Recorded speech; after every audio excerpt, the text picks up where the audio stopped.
কোরআন শরীফের ভিতরে বলেছেন লাশ-শামসু ইয়ামবাগি লাহা আন তুদরিকাল কামারা ওয়ালাল লাইলু সাবিকুন নাহার ওয়া কুল্লুন ফি ফালাকি ইয়াসবাহুন। প্রবল জ্ঞানী হইবে যাহারা, আপন মনেতে বুঝিবে তাহারা। রাত্রি পারে না আগে যাইবার, দিনের স্থান করি অধিকার। চন্দ্র বাদে না সূর্যের গায়েতে, সূর্য পারে না চন্দ্রকে ধরিতে। যার যে স্থান বহাল রাখিয়া ভ্রমণ করিছে খোদাকে ডরিয়া। একটি নির্ধারিত সময় সীমা পর্যন্ত আপন আপন কক্ষপথে সব দৌড়াদৌড়ি করবে, কারো সাথে অ্যাক্সিডেন্ট হবে না কারো। ওয়াকুল্লুন ফি ফালাকি ইয়াসবাহুন, যা আছে মহাশূন্যে সব ঘুরতেছে। কে বলে? বলেন সবাই, কে বলছে? কোন সূরা? সূরা ইয়াসিন। আবার শুনুন, আল্লাহ পাক ফয়সালা দিচ্ছেন ঘোরে কেডা? শুধু সূর্য ঘোরে না, শুধু চন্দ্র ঘোরে না, আল্লাহ মহাশূন্যে যা রেখেছেন সব ঘুরতেছে, সবই সন্তরণশীল, সব গতিশীল। সুতরাং ফয়সালা তো আল্লাহর কাছ থেকে নিতে হবে। পৃথিবী সৃষ্টি করেছেন, মানব গোষ্ঠী সৃষ্টি করেছেন এবং মানুষের প্রয়োজন মিটিয়েছেন। এই মানুষগুলিকে কে সৃষ্টি করেছে? মানুষ সৃষ্টির ব্যাপারেও দার্শনিকরা মানুষদেরকে বিভ্রান্ত করে। যা কলেজে বিশ্ববিদ্যালয়ে পড়ানো হয়, এই কোরআন শরীফ বিশ্ববিদ্যালয়ে পড়ানো হয়? হ্যাঁ হয়। কয়েকটা আয়াত, কয়েকটা সূরা পরীক্ষায় পাশ করার জন্য একটু একটু অপশনাল রেখে দেওয়া হয়েছে। বর্তমান যে শিক্ষা কমিশন, শামসুল হক শিক্ষা কমিশন রিপোর্ট মন্ত্রী পরিষদে অনুমোদন করেছে বর্তমান সরকার। এই শিক্ষানীতিতে বলা হয়েছে ক্লাস 1 থেকে নিয়ে ক্লাস 5 পর্যন্ত ধর্মীয় শিক্ষা দিতে দেওয়া হবে না। তাহলে ক্লাস 5 পর্যন্ত যদি ধর্মীয় শিক্ষা না থাকে, তাহলে ক্লাস 6-7-এ ওঠার পর আলিফ জাওরা বাজাবরবা আনাকুম জানাকুম ছেলেরা পড়বে? মেয়েরা পড়বে? আসল উদ্দেশ্য হলো ইসলাম থেকে জাতিকে দূরে সরাবার জন্য ষড়যন্ত্র। এই সরকারের প্রণীত শিক্ষানীতি আমরা মানি না। আপনারা মানেন?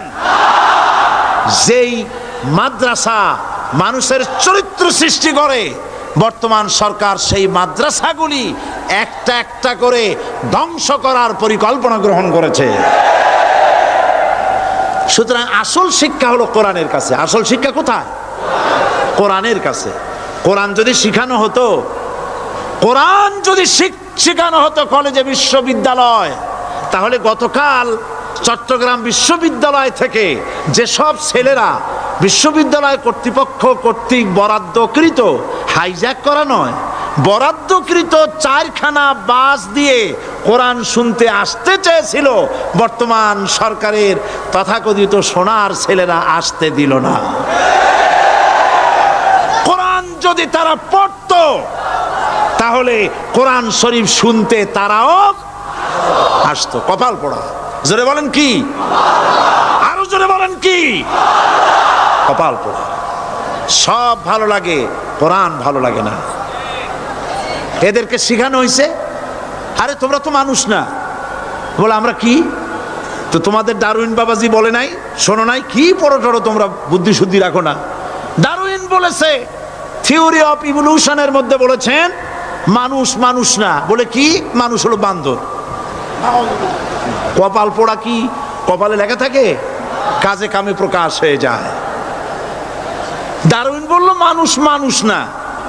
আলফ্রেড বললেন মানুষ হলো মানুষই ঠিক, তবে মানুষ হলো সেক্স সর্বস্ব জীব। সেক্স সমস্যার সমাধান করলে মানুষের সব সমস্যার সমাধান হয়ে যাবে। কার্ল মার্কস বললেন মানুষ হলো পেট সর্বস্ব জীব, পেট সমস্যার সমাধান করে দিলে সব সমস্যা শেষ। আর ডারউইন বললেন মানুষ মানুষই না, মানুষ কি? বলে বান্দর। ওরাং ওটাং শিম্পাজি আর ব্যাং থেকে মানুষের উৎপত্তি হয়েছে। আমি যখন জীবনের প্রথম শিম্পাজি দেখলাম, ওরাং ওটাং দেখলাম, তখন আমি মনে করেছি যে ডারউইন খামোখা ভুল করে নাই। এইটা দেখেই ও মনে করেছে যে এই হচ্ছে আমার মাতামহের গোষ্ঠী। এ হলো পিতামহের গোষ্ঠী। আপনারা একটু মাথা কাটায় চিন্তা করেন, মানুষ যদি বান্দর থেকে হবে, আজও বানর ফরেস্ট এরিয়া আছে কিনা বাংলাদেশে? চিল্লায় বলেন আছে কিনা? তো মানুষ যদি বান্দর থেকেই হবে, আপনারা কি কোনোদিন দেখেছেন যে একটা বান্দরের কোমর পর্যন্ত মানুষের মতো হয়ে সারছে? আর কিছুদিন গেলেই পুরা মানুষ হয়ে যাবে, গলা পর্যন্ত মানুষের মতো হয়ে গেছে, আর কদিন গেলেই মানুষ হয়ে যাবে। দেখছেন কখনো? আচ্ছা আপনারা বলেন, পাবদা মাছ আপনারা চট্টগ্রামে কি বলেন? পাবদাই বলেন। পাবদা মাছ দেখতে কি মাছের মতো লাগে? বোয়াল মাছের মতো। কোন পাগলে কি বলছে কথা যে বোয়ালের পূর্বপুরুষ পাবদা? পাবদাগুলি পুটি টুটি খাইয়া খাইয়া আস্তে আস্তে বোয়াল হয়ে গেছে, এ কথা কেউ বলে? আচ্ছা, শোলের যে ছোট সাইজ, শোল মাছ, গজাল মাছ, এর যে ছোট্ট সাইজ ভর্তা করে খায়, শুটকি বানায় খায়, ওগুলোর কি বলে? টাকি মাছ। এই টাকি মাছ দেখতে শোল মাছের মতো। কেউ পাগলকে আজ পর্যন্ত বলেছে যে শোল মাছের পূর্বপুরুষ টাকি, টাকিগুলা সার মার খাইয়া আস্তে আস্তে শৌলে পরিণত হয়ে গেছে? কেউ বলেছে কখনো? ডারউইন কয় বোতল খাইয়া যে এই মতবাদ লিখছে আল্লাহই ভালো জানে, যে বান্দরের থেকে মানুষ আবিষ্কার হয়েছে। নাউজুবিল্লাহ। এগুলি পড়ানো হয় কলেজে, বিশ্ববিদ্যালয়, তাই আমাদের সোনার ছেলেরা বান্দরামি করে। ওদের যদি পড়ানো হইতো তোমরা বান্দরের গোষ্ঠী নও, তোমরা মানুষ, মর্যাদা কার বেশি, বান্দরের না মানুষের? এ পৃথিবীর প্রথম মানুষকে আদম আলাইহিস সালাম। আদম হইছেন কি দিয়ে? মাটি দিয়ে। আল্লাহ রাব্বুল আলামিন যিনি মানুষ সৃষ্টি করেছেন, তিনি কোরআন শরীফের ভিতরে বলে দিয়েছেন, আমি প্রথমেই বলেছি, আপনারা লক্ষ্য করুন, এই কোরআন তাবিজের কিতাব নয়, এই কোরআন তদবিরের কিতাব নয়, ঝাড়ফুঁকের কিতাব নয়। কোরআন হলো পৃথিবীর মানুষের জন্য কোড অফ লাইফ, পূর্ণাঙ্গ জীবন বিধান। সব কিছু আল্লাহ পাক কোরআনের ভিতরে বলে দিয়েছেন, কোনো জিনিস বাদ দেন নাই। আপনি আমি কেমনে সৃষ্টি হয়েছি আল্লাহ পাক কোরআনের ভিতরে বলেছেন, ইন্না খালাকনাকুম মিন তুরাবিন সুম্মা মিন নুতফাতিন সুম্মা মিন আলাকাতিন সুম্মা মিন মুদগা। নিষ্প্রাণ মাটি দিয়ে তোমাকে উৎপন্ন করা হয়েছে, নিষ্প্রাণ মাটির উপাদান দিয়ে তোমাকে তৈরি করা হলো। মায়ের পেটের ভিতরে এক ফোঁটা নাপাক পানি জমাট রক্তে পরিণত হয়ে গেল, জমাট রক্ত আস্তে করে গোস্ত পিণ্ড হলো, গোস্ত পিণ্ডকে সুন্দর করে সাজায়া হাড্ডি গুড্ডি বানায়া স্ট্রাকচার তৈরি করে তার উপরে ফাকাসাউনাল ইযামা লাহমা, চামড়া দিয়ে গোস্ত দিয়া সাজায়া সুন্দর করে বানালাম। আল্লাহর পরিচয় শুনুন, আল্লাহ আমার কেমন আল্লাহ। মায়ের পেটের ভিতরে সন্তান বানায়া এরপরে যখন রূহ দেওয়া হয়েছে, ক্ষুধা লেগেছে, খাবারের প্রয়োজন হয়েছে, আল্লাহ রাব্বুল আলামিন ওই কচি বান্দা মায়ের পেটে বসে কি খাবে, সেজন্য তার মা চিন্তা করে নাই, বাবা চিন্তা করে নাই, সরকার চিন্তা করে নাই। আল্লাহ রাব্বুল আলামিন মায়ের মাসিক অসুখকে বন্ধ করে দিয়ে সন্তানের নাভির সাথে আর মায়ের নাভির সাথে তার লাগায়া, পাইপ লাগায়া মায়ের মাসিক অসুখের রক্তগুলি দিয়ে সন্তানকে বড় বানালেন।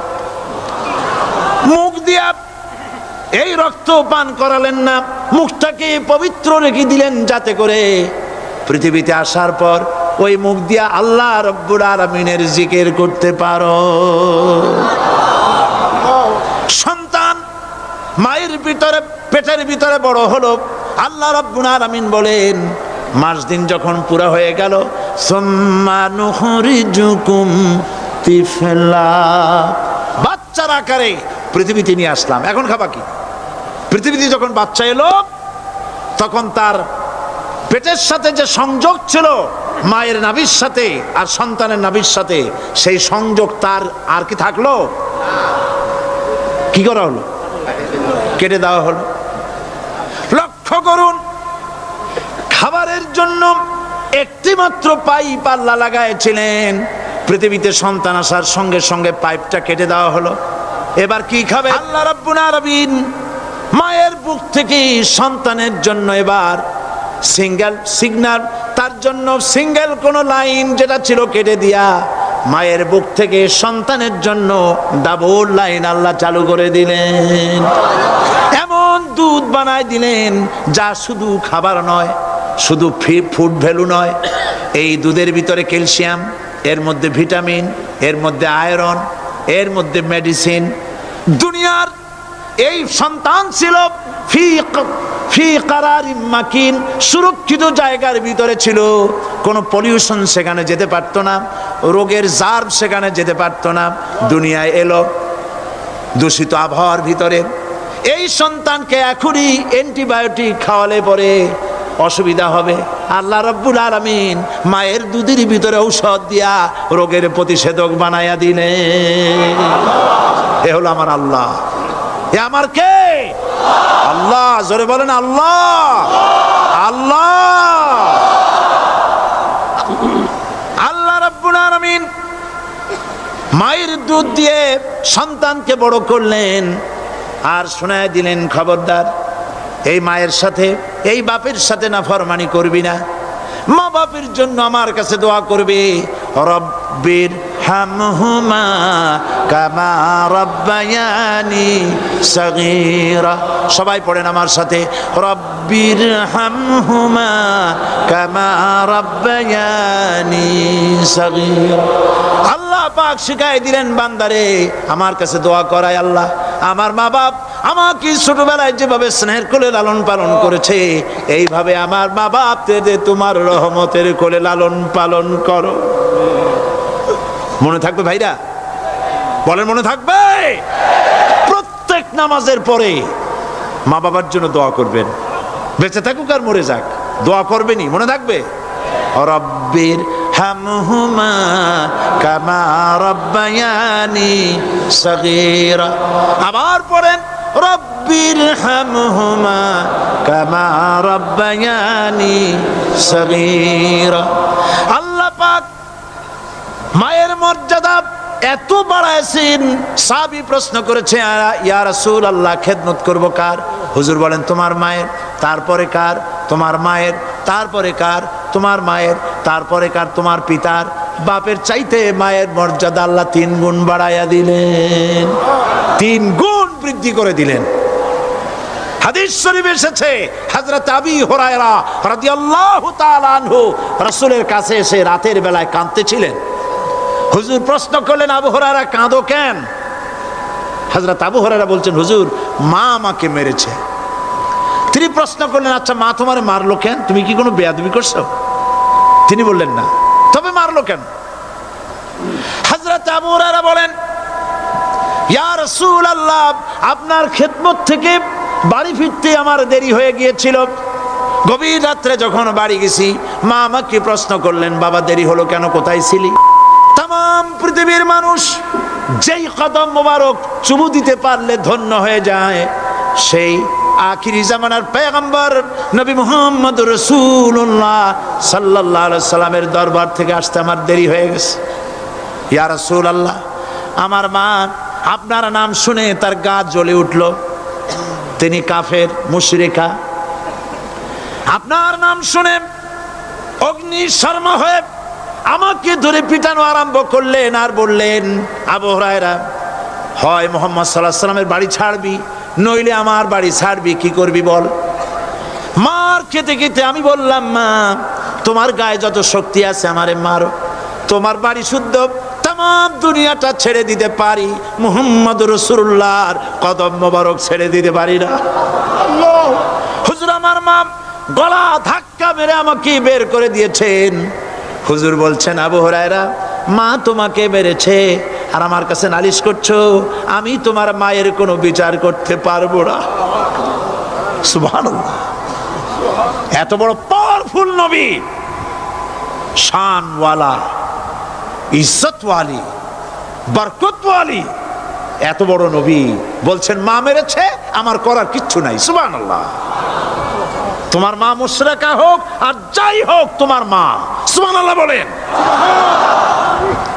আমার বন্ধুগণ, হযরত আবু হুরায়রা বলেন, ইয়া রাসূলুল্লাহ, মায়ের বিরুদ্ধে কোনো অভিযোগ নিয়ে আমি আপনার কাছে আসি নাই। হুজুর বললেন, কেন আসছো বলো খুলে। আবু হুরায়রা বলেন, হুজুর আমি জানি আপনি আল্লাহর দরবারে যদি কোনো ব্যাপারে হাত তোলেন আল্লাহ মঞ্জুর করে ফেলেন। আপনি দয়া করে আমার মার জন্য দোয়া করেন, আল্লাহ যেন হেদায়েত দিয়ে দেন। আমার নবীজি দুখানে হাত উত্তোলন করলেন, বললেন, আল্লাহুম্মা ইহদি উম্মা আবি হুরায়রা, আয় আল্লাহ আমি দোয়া করতেছি আবু হুরায়রার মাকে হেদায়েত নসিব করো। হুজুর হাত তুলে মোনাজাত করছেন, আবু হুরায়রা দৌড় দিলেন বাড়ির দিকে। কয়েকজন সাহাবী হযরত আবু হুরায়রার জামা টেনে ধরেছে, এই ভদ্রলোক দৌড়ায় কেন? এত শান্ত মানুষ, কখনো গরম হয়ে কারো সঙ্গে কথা বলে না, এই মানুষটা দৌড়ায় কেন? কোনো বিপদ হইল নাকি? জামা টেনে ধরে বলে, আবু হুরায়রা দৌড়াও কেন? হযরত আবু হুরায়রা বলেন, জামা ছেড়ে দাও, কোনো বিপদ আমার হয় নাই, আমি দৌড়াইয়া বাড়ি যাই দেখতে চাই। আমি দৌড়াইয়া আগে বাড়ি যেতে পারলাম না, আমার নবীর দোয়া আগে আমার বাড়ি চলে গেছে, আমি এটা দেখতে চাই। হযরত আবু হুরায়রা দৌড়াতে দৌড়াতে বাড়ি চলে গেছেন। দরজায় নক করলেন, ভেতর থেকে আওয়াজ এলো, কে? তিনি বললেন, আমি আবু হুরায়রা, মা দরজা খুলে দাও, আমি তোমার সন্তান। মা বললেন, বাবা অপেক্ষা করো, দরজা খুলতেছে। হযরত আবু হুরায়রা বলেন, মায়ের গলার আওয়াজের ভেতরে কুফরি কর্কশতা পেলাম না, মায়ের গলার আওয়াজের ভেতরে তাওহীদের নরমিয়াত পেলাম। আমার কাছে মনে হলো আমি আবু হুরায়রা বাড়ি আসার আগে নবীজির দোয়া আল্লাহর আরশে পৌঁছে গেছে। আবু হুরায়রা বলছেন, মা আমার কিছুক্ষণ পরে ঘরের থেকে বেরিয়ে এসেছেন, আমি দেখলাম মায়ের শরীর ভিজা, মাথার চুল দিয়া পানি টপকাচ্ছে। মা আমার বললেন, বাবারে তোমাকে মারার পর আমি নিদারুণ অনুশোচনায় পড়েছিলাম, মনে মনে ভাবলাম, আহারে আমার সন্তান আমি কেন মারলাম? সে তো কোনো খারাপ কাজ করে নাই, কোনো খারাপ জায়গায় যায় নাই, এত ভালো মানুষ যার সম্পর্কে লোকেরা খামোখাই মিথ্যা কথা বলে, এই ভালো মানুষটার কাছে গেছে, সেজন্য আমি মারলাম কেন? বাবা গো, আমি আমার ভুল বুঝতে পেরেছি, জীবনের ভুলও ধরা পড়েছে, আমাকে জলদি করে নিয়ে চলো বিশ্ব নবীর দরবারে। হযরত আবু হুরায়রার মা রাসূলুল্লাহর খেদমতে এসে ঘোষণা করলেন, আশহাদু আল্লা ইলাহা ইল্লাল্লাহু ওয়াহদাহু লা শারীকা লাহু ওয়া আশহাদু আন্না মুহাম্মাদান আবদুহু ওয়া রাসূলুহু। আমার ভাইয়েরা, আল্লাহ রাব্বুল আলামিন মানুষ সৃষ্টি করে পৃথিবীতে পাঠায় দিলেন, খাবারের ইন্তজাম করলেন, এগুলি সব আল্লাহর পরিচয়। আল্লাহরে চেনার জন্যে বড় বড় কিতাব ঘাটা লাগে না, কিসমতে যদি থাকে দুই একটা দৃষ্টান্ত যথেষ্ট হয়ে যায়। সুবহানাল্লাহ, সুবহানাল্লাহ, দুই একটা দৃষ্টান্ত যথেষ্ট। আল্লাহ পাক সমস্ত সৃষ্টি জগৎকে তৈরি করলেন, সৃষ্টি করলেন, আর তাদের খাদ্যের ব্যবস্থা করলেন। কে করেছেন খাদ্যের ব্যবস্থা? খাদ্য দেন আল্লাহ। কিন্তু অহংকারী যারা, তারা বলে দেশের বাম্পার ফলনের জন্য সমস্ত কৃতিত্ব সরকারের। বলেন আস্তাগফিরুল্লাহ, বলেন নাউজুবিল্লাহ। এদের একজন বলছিল, 3 বছর কিছু দিবার পারুম না, লোকেরা কয় আমরা না খাইয়া থাহুম, আল্লাহ কয় আমিও দেহুম, কদ্দুর পারো না খাইয়া থাকতে। ফসল কে দেন? জোরে বলেন, কে দেন? বাম্পার ফসলের ফলনের দাবি সরকার করতে পারে না, এটা কুফরি, এটা শিরক। জমিনের ফসল কে দেন? আকাশের বৃষ্টি কার? পানি কার? সার কার? সব আল্লাহ পাক। আল্লাহ পাক কোরআন শরীফে বলেছেন, লা ইন শাকারতুম লাযীদান্নাকুম ওয়া লাইন কাফারতুম ইন্না আযাবী লাশাদীদ। আমার নিয়ামতের শুকর যদি আদায় করো বাড়ায় দেব, আর যদি কৃতজ্ঞ হও শুকরিয়া আদায় না করো মস্ত বড় শাস্তি দেব। ফসল দেই আমি আর শুকরিয়া আদায় করো তোমার বাজানে, ঠিক কিনা? শুকরিয়া আদায় করে কার? বাজানে। একটা লোকের, একটি মানুষের যেই প্রশংসা এই সরকার করলো, বিগত 4.5 বছর ধরে একটা মানুষের যত জিকির করলো, প্রশংসা করলো, ছবি টানাইলো, যদি এতটা জিকির এতটা স্মরণ আল্লাহ রাব্বুল আলামিনের করত, ওদের জন্য আল্লাহর জান্নাতের দরজা খোলা হয়ে যেত। প্রশংসা করবে কার? চিল্লায় বলুন, আল্লাহ পাকের প্রশংসা করো। খেতে দেওয়ার মালিক তিনি। আল্লাহ পাক বলছেন আল্লাহকে, তার পরিচয় আল্লাহ তুলে ধরেছেন, ওয়ামা মিন দাব্বাতিন ফিল আরদি ইল্লা আলাল্লাহি রিজকুহা। এই পৃথিবীর ভিতরে এমন কোন বিচরণশীল জীব নাই যার রিস্কের দায়িত্ব আমি আল্লাহ গ্রহণ করি নাই। সুবহানাল্লাহ বলবেন না? রিস্কের দায়িত্ব কার হাতে? আচ্ছা দেখুন তো, পৃথিবীর সমস্ত সরকারের কাছে বিভিন্ন মন্ত্রণালয় আছে না? খাদ্য মন্ত্রণালয় বলে কোনো মন্ত্রণালয় আছে কিনা? আছে। খালি কয় খামু আর খামু। খাদ্য মন্ত্রণালয় আছে, থাকার পরেও মানুষ না খাইয়া মরে, ঠিক কিনা? এবার একটু তাকান তো, জ্ঞানের চক্ষু দিয়া তাকান।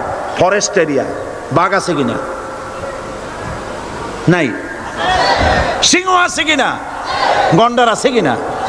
হাতি আছে কিনা? বিশাল বিশাল প্রাণী আছে কিনা? জঙ্গলে ছোট্ট প্রাণী থেকে, পোকা থেকে শুরু করে গন্ডার পর্যন্ত, টুনটুনি পাখি দিয়ে শুরু করে ঈগল পাখি পর্যন্ত, নদীর ভিতরে ছোট্ট চুনু পুঁটি থেকে শুরু করে তিমি মাছ পর্যন্ত। প্রাণী তত্ত্ববিদরা বলেছেন সমুদ্রের ভিতরে এমন এমন বড় বড় তিমি আছে যে একটা তিমির ওজন 5000 টন পর্যন্ত হয়ে যায়। 5000 টন তিমিটার ওজন। এর যখন বাচ্চা হয় তখন বাচ্চার দৈনিক দুধ লাগে 50 থেকে 60 মণ পর্যন্ত। কে ব্যবস্থা করে? রুহান ফেরেশতা। তো ওর মা যেমন বাচ্চা তো সেরকম হবে, ঠিক কিনা? কে দেয় খাবার? এবার দেখেন তো, আপনার দেশের এই জঙ্গলে কত হাতি আছে। হাতিরা মিছিল করে আসছে যে আল্লাহ আমাদের এখন আর খাইতে যেতে দিতে পারে না, বাংলাদেশের গভর্নমেন্ট কিছু দাও।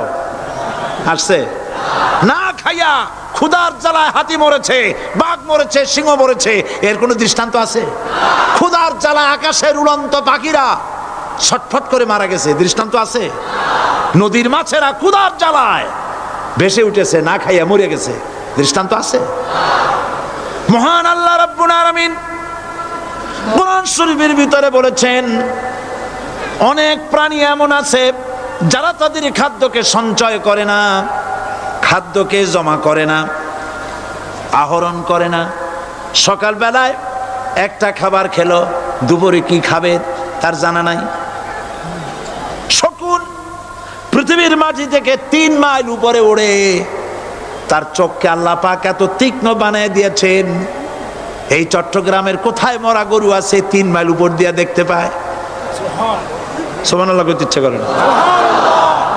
এই প্রাণীগুলি খাবারগুলি কোনো গভর্নমেন্ট জোগাড় করে রাখে নাই।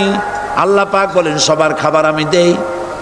সকালবেলায় সমস্ত প্রাণীগুলি, মহাশূন্যে পাখি, পানির ভিতরে মৎস্যরাজি, জঙ্গলের ভিতরে হিংস্র প্রাণী, পোকামাকড় থেকে শুরু করে সবগুলো খালি পেটে সব বেরিয়ে যায়, কারো কোনো খাবারের মজুদ নাই। সন্ধ্যা হতে না হতে সমস্ত প্রাণীগুলির পেট ভরাইয়া আমি আবার যার যার ঘরে বেরিয়ে দেই। ওয়ামা মিন দাব্বাতিন ফিল আরদি ইল্লা আলাল্লাহি রিজকুহা। সমস্ত প্রাণীর রিজকের দায়িত্ব আমি আল্লাহর হাতে। কে দেয় রিজেক? জোরে বলুন, কে দেন? আল্লাহ পাক। কি খাবেন সব আল্লাহ জোগাড় করে দিয়েছেন। তরি তরকারি জোগাড় করেছেন, মাছ জোগাড় করেছেন, চাউল দিয়েছেন, খাবার দিয়েছেন, গোশত দিয়েছেন, সব দিয়ে দিয়েছেন। আল্লাহ রাব্বুল আলামিন সমস্ত জিনিস দিয়ে মানুষকে আল্লাহ পাক তার জন্য আল্লাহ সব করেছেন। খালাকা লাকুম মা ফিল আরদি জামিআ। এই পৃথিবীতে যা তৈরি করেছে সব তোমার জন্য। এ হচ্ছে আমার আল্লাহ। এ হচ্ছে আমার কে? আল্লাহ। সে আল্লাহ পাক বলছেন, আল্লাহর পরিচয়, তিনি স্রষ্টা, তিনি রিজেক দাতা। এবার আইনদাতা কে? আইনদাতা কে? আরো জোরে বলুন। আইনদাতা আল্লাহ হচ্ছে আল্লাহর পরিচয়। ইনিল হুকমু ইল্লা লিল্লাহ আলা লাহুল খালকু ওয়াল আমর। সৃষ্টি যার, আইন চলবে তার। আমার দেশে আল্লাহর আইন চলছে? আমাদের দেশের কল কারখানা, ক্ষেত খামার, অফিস আদালত আল্লাহর আইন অনুযায়ী চলে? চলে না। বরং আল্লাহর আইনকে মুছে ফেলার জন্য, নিজেদের আইন সৃষ্টি করার জন্য প্রচেষ্টা চালানো হচ্ছে। আল্লাহর আইন মানুষের জন্য সব থেকে বেশি উপযোগী, কারণ সৃষ্টি করেছেন কে? বলেন, কে করেছেন? আল্লাহ। প্রত্যেকটি মেশিন আপনি যা কিনবেন, রেডিও হোক, টিভি হোক, যে কোনো যন্ত্র হোক, গাড়ি হোক, তার সাথে একটা লিটারেচার, একটা বই তার সঙ্গে দিয়ে দেওয়া হয়। ওই বইয়ের মধ্যে লেখা থাকে এটা কিভাবে চালানো হবে, অপারেট করা হবে, তার সিস্টেম লেখা থাকে। আপনার ইচ্ছা মতো চালাইলে হবে না। এই মানব গোষ্ঠীকে সৃষ্টি করেছেন। এখন আপনি যদি আপনার আইন মতো চালান, তা কি চলবে? চলবে না। আপনি আপনার আইন মতো চালাচ্ছেন, ভালোভাবে চলতেছে? চলতেছে না। স্বরাষ্ট্রমন্ত্রী বলতেছেন সন্ত্রাসীদেরকে মাটির তলা থেকে খুঁজে বের করা হবে, কিন্তু নাকের উপর দিয়া ব্রিফকেস চুরি হয়ে যায়, উনি তা ধরতে পারেন না। এই হলো আইন। অনাবরত খুন হচ্ছে, অনাবরত সন্ত্রাসী তৎপরতা চলছে। আর ওনারা বলছেন আগের থেকে এগুলি চলে আসছে, একজনের খুনের বিচার না হইলে এরকম খুন তো হইতেই থাকবে। তাহলে খুনকে, হত্যাকে, সন্ত্রাসকে সরকার জাস্টিফাইড করছেন। নাউযুবিল্লাহি মিন যালিক। এই জন্য আইন হতে হবে আল্লাহর। আইন হতে হবে কার? চিল্লায় বলেন, আল্লাহ পাকের আইন হতে হবে। আমি একদিন পার্লামেন্টে বলেছিলাম, আমার দেশের নেতা নেত্রীরা বারবার হজ করতে যান, উমরা করতে যান, সেখান থেকে আসার সময় কি আনেন? আতর, পাথর, সুরমা আর খুরমা, এই কিছু নিয়ে আসলেন। কিন্তু আমি বলেছি, আপনারা কি কিছু চোখে দেখেন না? পার্লামেন্টে এইভাবে বক্তৃতা করেছে, কিছু চোখে দেখেন না? আমি প্রশ্ন করে আমি আবার জবাব দিচ্ছি, আপনারা যারা হজ করতে যান, উমরা করতে যান, হজের কথাই ধরি, এই হজ করতে যখন যান তখন মুজদালিফায় একটা রাত কাটাইতে হয়। সেটা কোন দিন? ইয়ৌমে আরাফার পরের দিন। এই মাঠে দালান কোঠা আছে, এখানে বেড়া আছে, শামিয়ানা আছে, পর্দা আছে, তাবু আছে, কিচ্ছু নাই।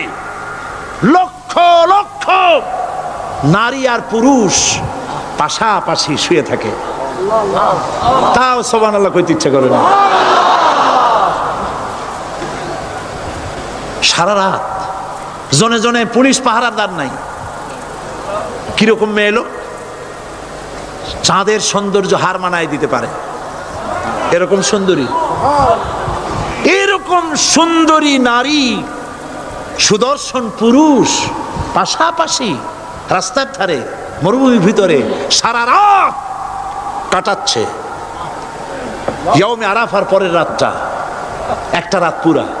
এভাবে চলতেছে বছরের পর বছর, শতাব্দীর পর শতাব্দী, সহস্রাব্দীর পরে সহস্রাব্দী। আমি প্রশ্ন করি, পৃথিবীর ইতিহাসে কেউ কি এমন কথা বলতে পেরেছে, লিখতে পেরেছে যে মুজদালিফার রাতে সেখান থেকে 10টা নারী হাইজ্যাক হয়েছে,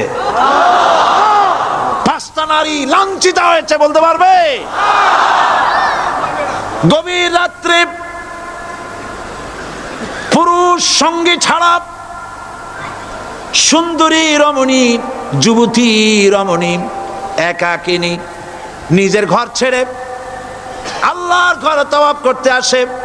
তাওয়াফ সেরে তাহাজ্জুদের নামাজ পড়ে আল্লাহর কাছে মোনাজাত করে একা একা হাজার হাজার লাখো পুরুষের ভিতর থেকে আপন ঘরে ফিরে যায়। কারো বাবার হিম্মত নাই একবার তাকায় সে তো রূপ উপভোগ করার জন্য আবার তাকায়, অথবা তার আঁচল ধরে টান মারে। আছে ইতিহাস? কথা কন না কেন? সুন্দরী একটা মাইয়া মক্কা থেকে মদিনা থেকে পাওয়া যায় না, 15 দিন হয়ে গেছে। হয়েছে কখনো? এবার জবাব দেন, কেন হয় না? কেন হয় না? আমার দেশের মেয়েরা রাস্তা দিয়ে হাঁটতে পারে না। হাই স্কুল মেয়েদের, হাই স্কুল মেয়েদের কলেজ যখন ছুটি হয়, তথাকথিত সোনার ছেলেরা গেটের সামনে এতিমের মতো কাড়ায় থাকে। অনবরত হাইজ্যাক হচ্ছে, ধর্ষণের সেঞ্চুরি হচ্ছে। আর ওখানে হয় না কেন? ওখানে হয় না এই কারণে, এই কোরআনের আইন আল্লাহ রাব্বুল আলামিন যে আইন দিয়েছেন, ওখানে আইন বলবৎ আছে। আছে নাকি? আছে কিনা? কোন পুরুষ কোন নারীকে ধর্ষণ করেছে যদি প্রমাণিত হয়, সে যদি ফাহাদের ছেলে হয় আর ফাহাদের মেয়েও হয়, কোরআনের শাস্তি হলো পাথর মেরে উড়াইয়া দাও। তাকে জানিয়ে দেওয়া হবে রেডিও টিভির মাধ্যমে, জেনাকারের ব্যভিচারীর শাস্তি হবে। চতুর্দিকে হাজারো লোকেরা দাঁড়াবে, হাতে পাথর নিয়ে পাথর মেরে তাকে তার গোশত হাড্ডি বাতাসের সাথে উড়ায় দেবে। একজন মানুষ আর একজন মানুষকে খুন করলো, এই আসামি ধরা পড়ে গেল, কোরআনের শাস্তি হলো যখন ধরা পড়বে প্রমাণিত হবে যেমন ভাবে হত্যা করেছে পরেও হত্যা করো। এই দৃশ্য, এই আইন যদি বাংলাদেশে যদি এই আইন চালু হয়ে যেত, খুনের আসামি ধরা পড়েছে জেনার আসামি, প্রকাশ্য ময়দানে এলো, সাক্ষী প্রমাণে কোর্টে প্রমাণিত হলো সত্যি সে খুনি। এই বিশাল আউটার স্টেডিয়ামের মাঝখানে খুনি কি দাঁড় করাও, চতুর্দিকে হাজারো লাখো মানুষ থাকুক, রেডিও টিভির ক্যামেরা কার্যকর হবে, পত্র পত্রিকার সাংবাদিকরা আসবে, তরবারির এক আঘাতে খুনির কল্লাটা উড়ায় দাও, দেহটা নিঃসার হয়ে জমিনে পড়ে যাবে। এই দৃশ্য যারা দেখবে স্বচক্ষে, রেডিওতে, পত্র পত্রিকায়, আর 1 বছরের ভেতরে খুন করার হিম্মত কারো কলিজায় উঠবে? জেনাকারের পাথর মেরে উড়িয়ে দেওয়ার শাস্তি যদি চোখে কেউ দেখে, জেনা করার পুলক আর জাগবে? এটা নাম আল্লাহর আইন। এই আইন কার? এই আইন কার? এই আইন যতদিন পর্যন্ত বাংলার মানুষের, মুসলমানদের উপরে কার্যকরী না হচ্ছে, এই দেশে কার্যকরী না হবে, ততদিন পর্যন্ত হত্যা, ধর্ষণ, খুন বন্ধ হবে না। বন্ধ হবে? সুতরাং এই আইন হচ্ছে কার? আরো জোরে বলেন, আল্লাহ রাব্বুল আলামিন। মহান আল্লাহ রাব্বুল আলামিনের এই আইন অনুযায়ী যদি দেশ চলে, মানুষ শান্তি পাবে, চুরি বন্ধ হবে, ডাকাতি বন্ধ হবে, জেনা বন্ধ হবে, হত্যা ধর্ষণ বন্ধ হয়ে যাবে। নবীজি এমন একটি আইন চালু করে দিয়ে, কোরআনের বিধান চালু করে দিয়ে এমন একটা সমাজ চালু করেছিলেন, যেই সমাজ সম্পর্কে হুজুর নিজে বলেছেন, খায়রুল কুরুনে কারনি, সর্বশ্রেষ্ঠ যুগ হলো কার যুগ? আমার যুগ। সুবহানাল্লাহ বলেন। রাসূলের যুগ হলো সর্বশ্রেষ্ঠ যুগ। সেই কোরআন, সেই হাদিস আজও আছে না নাই? বলেন জোরে, আজও আছে না নাই? সেই কোরআন এবং সুন্নাহ দিয়ে দেশ শাসন হোক, এটা কি আমরা চাই? কারা কারা চাই দু হাত উঁচু করে দেখা।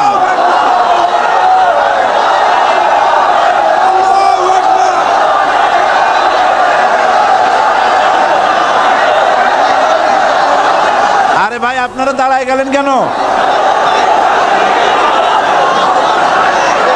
বসেন বসেন।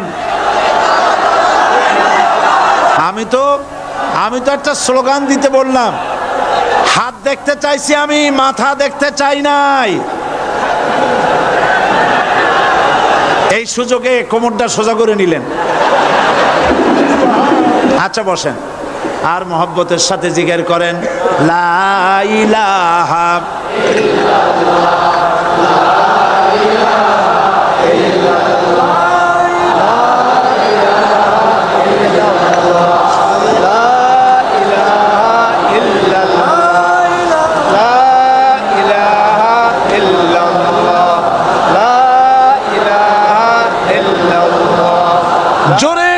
সবাই জিকির করেন লা ইলাহা ইল্লাল্লাহ লা ইলাহা ইল্লাল্লাহ লা ইলাহা লা ইলাহা ইল্লাল্লাহু মুহাম্মাদুর রাসূলুল্লাহ। বসুন, আমরা মুনাজাত করব। আল্লাহ রাব্বুল আলামিন আয়াতুল কুরসির ভিতরে আল্লাহর সার্বভৌমত্বের কথা বলেছেন। আল্লাহু লা ইলাহা ইল্লা হুয়াল হাইয়ুল কাইয়্যুম। পড়েন আমার সাথে সবাই, আল্লাহু লা ইলাহা ইল্লা হুয়াল হাইয়ুল কাইয়্যুম। আল্লাহ হচ্ছেন যিনি ছাড়া কোনো ইলাহ নাই, তিনি শাশ্বত চিরঞ্জীব। সুবহানাল্লাহি ওয়া বিহামদিহি। আগামীকাল এর বাকি অংশ আমি আপনাদের সামনে আলোচনা করব ইনশাআল্লাহ। জোরে বলেন ইনশাআল্লাহ। দাঁড়ানো ভাইরা বসেন। আপনাদের পাশে যারা দাঁড়িয়েছেন অনুরোধ করে বসায় দেন। বলেন যে আর 5টা মিনিট বসেন, আল্লাহর রাস্তায় হাঁটেন না। হ্যাঁ বলেন বলেন, আপনারা যে আল্লাহর রাস্তায় হাঁটেন না, বসেন, সবাই বসেন। এত বড় মাহফিলের মুনাজাত, সুবহানাল্লাহ বলেন। চট্টগ্রামের ইতিহাসের শ্রেষ্ঠ মাহফিল, চিল্লায় বলেন সুবহানাল্লাহ। গোটা বিশ্বের কোরআনের শ্রেষ্ঠ মাহফিল, বলেন সুবহানাল্লাহ। যারা বলেন আলহামদুলিল্লাহ। আগামীকাল এ মাহফিলের আখেরি মুনাজাত হবে ইনশাআল্লাহ। বলেন ইনশাআল্লাহ। আমি আন্তরিকভাবে দুঃখিত, প্রতি বছর আমার মা বোনদের জন্য, চট্টগ্রামবাসী আমার মা বোনদের জন্য আলাদাভাবে তাদের প্রশ্নের উত্তর দেই এবং তাদের সামনে কোরআন হাদিসের কথা আলাদাভাবে বলি। এবছর দিন কম হয়ে গেল বলে মহিলারা, মা বোনেরা বঞ্চিতা হয়ে গেলেন। শিশু কিশোরদের জন্য আলাদাভাবে সমাবেশ করা হয়, তাও বঞ্চিত হয়ে গেল। এই বিশাল তাফসীরুল কোরআন মাহফিলের বরকত থেকে চিটাগংবাসীকে যারা বঞ্চিত করলো, আল্লাহ তাদের হেদায়েত নসিব করে দিন। যদি হৃদয় থাকে, যদি হৃদয় বলে কিছু থাকে, বিবেক বলে যদি কিছু থাকে, আর শরীর যদি মুসলমানের পিওর রক্ত থাকে, তাহলে বাড়ি বসে অনুশোচনা করা উচিত, চোখের পানি ফেলানো উচিত ওই সব লোকের যারা এই বরকতপূর্ণ মাহফিলকে বাধা দিয়েছে। আর যাদের কলজার মধ্যে আল্লাহ মোহর মেরে দিয়েছে, এগুলোর তো হেদায়েত হবে না। যাদেরকে আল্লাহ পাক তৈরি করেছেন জাহান্নামের জন্য, ওদের কাছে মাহফিল অসহ্য, সহ্যই হবে না। নাউজুবিল্লাহ বলেন। চট্টগ্রামবাসীর জন্য তাফসীরুল কোরআন মাহফিল নিয়ামত। এই নিয়ামত কিয়ামত পর্যন্ত আল্লাহ টিকায় রাখুন, বলি আমিন। আগামীকালের আখেরি মোনাজাতে সমস্ত মুসলমান চতুর্দিক থেকে আল্লাহ পাকের নারা লাগাতে লাগাতে আসবেন। আল্লাহু আকবার, নারায়ে তাকবীর, গোটা চট্টগ্রাম, গোটা চিটাগাং শহর আগামীকাল কোরআনের মিছিলের শহর হবে ইনশাআল্লাহ।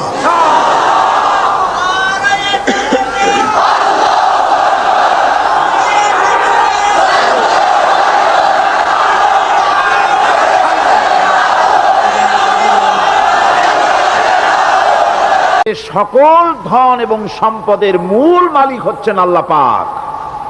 সমস্ত ধন সম্পদের মালিক কে? আল্লাহ সুবহানাহু ওয়া তাআলা। কোরআনে কারীম বলছে, লিল্লাহি মা ফিস সামাওয়াতি ওয়া মা ফিল আরদ। আকাশ এবং জমিনের ভিতরে যা কিছু আছে সব কিছুর মালিকানা কার? জোরে বলেন কার? আল্লাহ রাব্বুল আলামিন হচ্ছেন এর একচ্ছত্র মালিক। সুতরাং বান্দাদের কাছে কিছুদিনের জন্য এগুলিকে আমানত রাখা হয়েছে। আমাদের ঘর আছে, বাড়ি আছে, ব্যবসা আছে, বাণিজ্য আছে, জায়গা আছে, জমিন আছে, গরু আছে, বাছুর আছে, এই সবগুলি কিছুদিনের জন্য আমাদের কাছে কি রাখা হয়েছে? আমানত। আমানতের মাল আপনি আপনার ইচ্ছা মতো খরচ করতে পারবেন না। আমানতের মাল কি ইচ্ছা মতো খরচ করা যায়? যায় না। আমানতের মালকে খরচ করতে হলে মূল মালিকের ইচ্ছা অনুযায়ী খরচ করতে হবে। মূল মালিককে আল্লাহ রাব্বুল আলামিন বলছেন, ইন্নাল্লাহা ইশতারা মিনাল মুমিনিনা আনফুসাহুম ওয়া আমওয়ালাহুম বিআন্না লাহুমুল জান্নাহ। আমি আমার মুমিনের জান এবং মালকে খরিদ করে নিয়েছি, বিনিময় জান্নাত দিয়ে দিয়েছি। তোমার কাছে যে জান আছে, মাল আছে, এটা তোমার নয়, এটা আমার আমানত তোমার কাছে। সুতরাং এই আমানত খরচ করতে হবে মূল মালিকের ইচ্ছা অনুযায়ী। সমাজের এক শ্রেণীর লোক প্রচুর বিত্তের মালিক হবে, সমাজের এক শ্রেণীর লোক প্রচুর বিত্ত এবং সম্পদের মালিক হয়ে ভোগ বিলাসের আনন্দের স্রোতে ভেসে যেতে থাকবে, নিজেকে ভাসিয়ে দেবে। আর এক শ্রেণীর লোক অনাহারে অর্ধাহারে কষ্ট করবে। এ বিধান ইসলামের নয়। কেউ থাকবে 10 তলায় আর কেউ থাকবে গাছতলায়, কেউ খাবে পোলাও, কোরমা, বিরিয়ানি, আর কারো কিসমতে মরুচ পোড়াও হবে না। এ বিধান আল্লাহর নয়। ইসলামের বিধান হচ্ছে এই যে আল্লাহ যে সব সম্পদ মানুষকে দান করেছেন, এই সম্পদের ভিতরে বিত্তহীনদের অধিকার রাখা হয়েছে। বিত্তহীন যারা গরিব, যাদের কিছু নাই, তারা আপনার করুণার পাত্র নয়। কি বলেন? তারা কি ধনীদের করুণার পাত্র? কোরআনে কারিমে আল্লাহ বলেন, ওয়াল্লাযীনা ফী আমওয়ালিহিম হাক্কুল লিসসাইলি ওয়াল মাহরুম। ধনীদের সম্পদের ভেতরে গরিবদের, বিত্তহীনদের অধিকার রয়েছে। সে অধিকার আদায় করে দাও। দান করা এমনি দিয়ে দেওয়া এক জিনিস, গরিবদেরকে, বিত্তহীনদেরকে ইসলাম করুণার পাত্র বানায় নাই, বলেছে অধিকার। অধিকারটা বড় মজবুত কথা, এ কথার লোড আছে, ওয়েট আছে। আপনার আমার সম্পদের, অর্থাৎ যাদের বিত্ত আছে, বিত্ত সম্পদওয়ালা সম্পদশালী লোকেদের সম্পদের ভেতরে গরিবদের অধিকার রয়ে গেছে। সে অধিকার আদায় করতে হবে। ইসলাম সকল মানুষের দারিদ্র দূর করে বেঁচে থাকার মৌলিক অধিকার প্রতিষ্ঠিত করেছে। রাসূল করিম সাল্লাল্লাহু আলাইহি ওয়াসাল্লাম বলেছেন, লাইসা লি ইবনি আদম হাক্কুন সিওয়া হাযিহিল খিসাল, বাইতুন ইয়াসকুনুহু ওয়া সাওবুন ইউয়ারি আওরাতাহু ওয়া জালফাল খুবজি ওয়াল মা। আখরাজাহু তিরমিজি। তিরমিজি শরীফের হাদিসের ভেতরে এসেছে, রাসূল করিম সাল্লাল্লাহু আলাইহি ওয়াসাল্লাম বলেছেন, প্রত্যেকটি বনি আদমের তার বাস করার জন্য একটা গৃহ, এবং লজ্জা ঢাকার জন্য, শীত নিবারণের জন্য তার বস্ত্র, আর ক্ষুধা মিটাবার জন্য তার পানি আর রুটি ইত্যাদির ব্যবস্থা করতে হবে। চাই সে মুসলমান হোক আর হিন্দু হোক আর খ্রিস্টান হোক, বনি আদম, আদমের সন্তান যে মানুষ, যে তার এই অধিকার ইসলাম প্রতিষ্ঠিত করেছে। আজ বলা হচ্ছে খাদ্য বস্ত্র বাসস্থান সমাধান দেবে অমুকরা তমুকরা, এরকমের স্লোগান হয় না? ওরা দিতে পারবে না, ওরা দিতে পারে নাই। খাদ্য বস্ত্র শিক্ষা চিকিৎসা বাসস্থানের গ্যারান্টি দিয়েছে কোরআন, দিয়েছে আল্লাহ রসুল জনাবে মুহাম্মদ রাসূলুল্লাহ সাল্লাল্লাহু আলাইহি ওয়াসাল্লাম। ইসলাম অর্থনৈতিক নিরাপত্তার জন্য যে সব পন্থা অবলম্বন করেছে সেটা হচ্ছে যে সমাজের কর্মক্ষম সকল ব্যক্তি রুজির জন্য পরিশ্রম করবে, কেউ বসে থাকতে পারবে না। এটা হচ্ছে ইসলামের নিয়ম, কেউ বসে থাকতে পারবে না। কোরআনে কারীম বলছে ফাইদা কুদিয়াতিস সালাতু ফান্তাশিরু ফিল আরদ ওয়াবতাগু মিন ফাদলিল্লাহ। ফাইদা কুদিয়াতিস সালাত, যখন তোমার নামাজ সম্পূর্ণ হয়ে গেল, ফান্তাশিরু ফিল আরদ, ছড়িয়ে পড়ো আমার জমিনের উপরে, ওয়াবতাগু মিন ফাদলিল্লাহ, আর আমার অনুগ্রহ অনুসন্ধান করো। রুজি কামানো কোনো খারাপ জিনিস না। কেউ মনে করে সারাদিন বসে বসে আল্লাহর জিকির করব, কেউ দুনিয়াটারে ঝামেলা মনে করে জঙ্গলে চলে যেতে চায়। এটা নিয়ম না। আপনি বসে থাকতে পারবেন না, আপনাকে কাজ করতে হবে। রুজি কামাই করাটাকে কোরআনে কারিমে এতটা সম্মান দিয়েছে যেটাকে ফদলুল্লাহ বলা হয়েছে। ফদলুল্লাহ এটা আল্লাহর অনুগ্রহ, সুবহানাল্লাহ বলেন। এটাকে ফদলুল্লাহ বলা হয়েছে, এটা জিনাতুল্লাহ বলা হয়েছে। আপনি যে কাপড় চোপড় ব্যবহার করেন, এই কাপড় চোপড়ের ব্যাপারে আল্লাহ পাক প্রশংসা করেছেন, কাপড় চোপড় সুন্দর পরতে বলেছেন। তারপরে রুজি রোজগার হালাল করতে বলা হয়েছে, এবং রুজি কামাবার ব্যাপারে হালাল ভাবে রুজি কামাবার জন্য ইন্সপিরেশন দেওয়া হয়েছে কোরআন এবং হাদিসে। রাসূল করিম সাল্লাল্লাহু আলাইহি ওয়াসাল্লাম বলেছেন আল কাসিবু হাবিবুল্লাহ, সহস্তে যে উপার্জন করে সে আল্লাহর বন্ধু। যে ব্যক্তি ঠেলা গাড়ি চালায়, কুলি মজুর রিক্সা চালায়, নিন্দা নাই, তাকে নিন্দা করা যাবে না। রিক্সাওয়ালাও একটা গুরুত্বপূর্ণ দায়িত্ব পালন করছে। কুমার, কামার, তাঁতি, জেলে, ধোপা, নাপিত সবাই কাজ করছে। প্রত্যেক কাজের সম্মান ইসলাম দেয়, সুবহানাল্লাহ কোন। সমস্ত কাজের সম্মান আছে, শুধুমাত্র সম্মান নাই চুরির কাজের, ডাকাতির কাজের, সন্ত্রাসের কাজের, চাঁদাবাজির কাজের, মাস্তানির কাজের। এই সব কাজ নিন্দনীয় এবং এই সব কাজ নিতান্ত বাজে কাজ। এ কাজের কোনো সম্মান নাই। সম্মান হচ্ছে নিজের হাতে কামাই করে সারা দিনে এক মুঠো খাবারও যদি খান, আপনার খাবারের চাইতে হালাল খাবার কারো হতে পারে না। আল্লাহর বন্ধু সোজা কথা না। আল কাসিবু হাবিবুল্লাহ, সহস্ত উপার্জনের এত বরকত। সেজন্য অর্থনৈতিক নিরাপত্তার জন্য সমাজের প্রত্যেকটি কর্মক্ষম লোককে কাজ করতে হবে। কি করতে হবে? নামাজ পড়া হয়ে গেছে, এখন আর বসে থাকা চলবে না, নেমে পড়ুন কাজের জন্য, আল্লাহর অনুগ্রহ অনুসন্ধান করুন। এরপরে আল্লাহ পাক বলছেন আমার অনুগ্রহ রুজি কামাও, আর রুজি কামাবার সময় ওযকুরুল্লাহ যিকরান কাসীরা লাআল্লাকুম তুফলিহুন। আর জিকির করবা আমার বেশি, আমার জিকির করবা। বলা হচ্ছে রুজি অনুসন্ধান করো, আর বলা হচ্ছে আমার জিকির করো। তো জিকির আর রুজি সন্ধানের ভিতরে সামঞ্জস্য কি? সামঞ্জস্যটা হচ্ছে এই যে আপনি যখন উযকুরুল্লাহ কাসীরান, আপনাকে বেশি করে জিকির করতে হবে।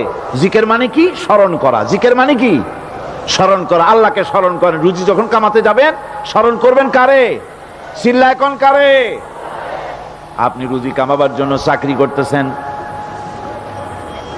অফিসে বসে যদি আল্লাহ রাব্বুল আলামিন আপনার স্মরণে থাকে, তাহলে ঘুষ খাওয়া আপনার জন্য সম্ভব হবে না। কথা ঠিক কিনা? আল্লাহ পাক বলছেন রুজি কামাবার জন্য তুমি যে পরিশ্রম করবে, ওই পরিশ্রমের সময় বেশি বেশি জিকির করো, আমারে স্মরণ রাখো। অফিসে বসে যখন তুমি কাজ করবে, আমি যদি স্মরণে থাকি, তাহলে তুমি ঘুষ খাইতে পারবে না। তুমি জমিন চাষ করবে, জমিন চাষ করার সময় আমি যদি তোমার স্মরণে থাকি, জমিনের আইল ঠেলা তোমার পক্ষে সম্ভব হবে না। যত রকমের রুজি রোজগারের পথ আছে, আমাকে স্মরণ করো, খারাপ পথ থেকে বাঁচো, হালাল ভাবে রুজি কামাও। হালাল রুজির ভিতরে আল্লাহ রব্বুল আলামিন বরকত দিয়া দিবেন। আর কাজ করার জন্য বলা হয়েছে। রাসূল করিম সাল্লাল্লাহু আলাইহি ওয়াসাল্লাম বলেছেন, ইজা সাল্লাইতুমুল ফাজরা ফালা তানুমু আন তালবি আরযাকিকুম। ফজরের নামাজ পড়া হয়ে গেছে, ঘুমায়ও না। আমাদের একটা আম অভ্যাস হয়ে গেছে ফজরের নামাজ পড়ে ঘুমানো। হাদিস শরীফে বলা হচ্ছে, ফজরের নামাজ পড়া হয়ে গেছে, ঘুমায়ও না। রুজি তালাশ করো, রিজিক তালাশ করো, নিজের সাহায্য করো, অন্যকে সাহায্য করো, নিজের সংসারের জন্য কাজ করো, অন্যের জন্যও করো। হালাল ভাবে রুজি কামাই করে বউকে একটা ব্লাউজ কিনে দিয়েছেন, একটা শাড়ি কিনে দিয়েছেন, বাচ্চাকে ক্লাসের বই কিনে দিয়েছেন, বাজার থেকে মাছ তরিতরকারি কিনে। অক্ষম ব্যক্তিদেরকে সহযোগিতা করবে, যারা নাকি উপার্জন করতে পারে না, ওই জাতীয় লোকদেরকে তারা সহযোগিতা করবে। ওয়াকফুলু গানিয়ুহুম ফাকিরাহুম, সেই সমাজের যারা নাকি সামর্থ্যবান তারা রোজগার করবে এবং গরিবদেরকে সহযোগিতা করবে। আল্লাহর নবী বলেছেন, সে ব্যক্তি মুমিন নয়, সে ব্যক্তি মুমিন নয়, সেই ব্যক্তি মুমিন নয়। সাহাবায়ে কিরাম হতচকিত হয়ে উঠলেন, প্রশ্ন করলেন, নবীজি কোন ব্যক্তি মুমিন নয়? আল্লাহর নবী বলেন, যেই ব্যক্তি পেট পুরে আরাম করে ঘুমায় গেল এ কথা জানার পর, যে তার প্রতিবেশী না খেয়ে শুয়ে আছে, ক্ষুধার যন্ত্রণায় কাতরাচ্ছে, এ কথা জানার পরে যেই মুসলমান ব্যক্তি আরাম করে পেট ভরে খেয়ে ঘুমায়, সে কখনো মুমিনের দাবি করতে পারে না, মুমিন হতে পারে না। কত বড় কথা! ইসলাম মানুষকে তাগিদ করেছে তার প্রতিবেশীর উপরে লক্ষ্য রাখার জন্য, তার প্রতিবেশীকে লক্ষ্য রাখার জন্য, গরিব মানুষের প্রতি লক্ষ্য রাখার জন্য। রাসূল করিম সাল্লাল্লাহু আলাইহি ওয়াসাল্লাম বলছেন, আইয়ু রাজুলিন মাতা দিয়ান বাইনা আগনিয়ায় ফাকাদ বারিয়াত মিনহুম জিম্মাতুল্লাহি ওয়া রাসূলিহি। আল্লাহর নবী বলেন, কোন ধনী ব্যক্তিদের মাঝে কোন গরিব প্রতিবেশী যদি না খেয়ে মারা যায়, তাহলে ওই এলাকার বিত্তশালী লোকদের সাথে আল্লাহর সমস্ত সম্পর্ক, রসুলের সব সম্পর্ক ছিন্ন হয়ে যায়। কে বলতে পেরেছে এত বড় কথা? মানুষের অর্থনৈতিক নিরাপত্তার জন্য কত বড় কথা বলেছে ইসলাম, বলেছে বিশ্বনবী জনাবে মুহাম্মদ রাসূলুল্লাহ সাল্লাল্লাহু আলাইহি ওয়াসাল্লাম। আল্লাহ রাব্বুল আলামিন বলেন,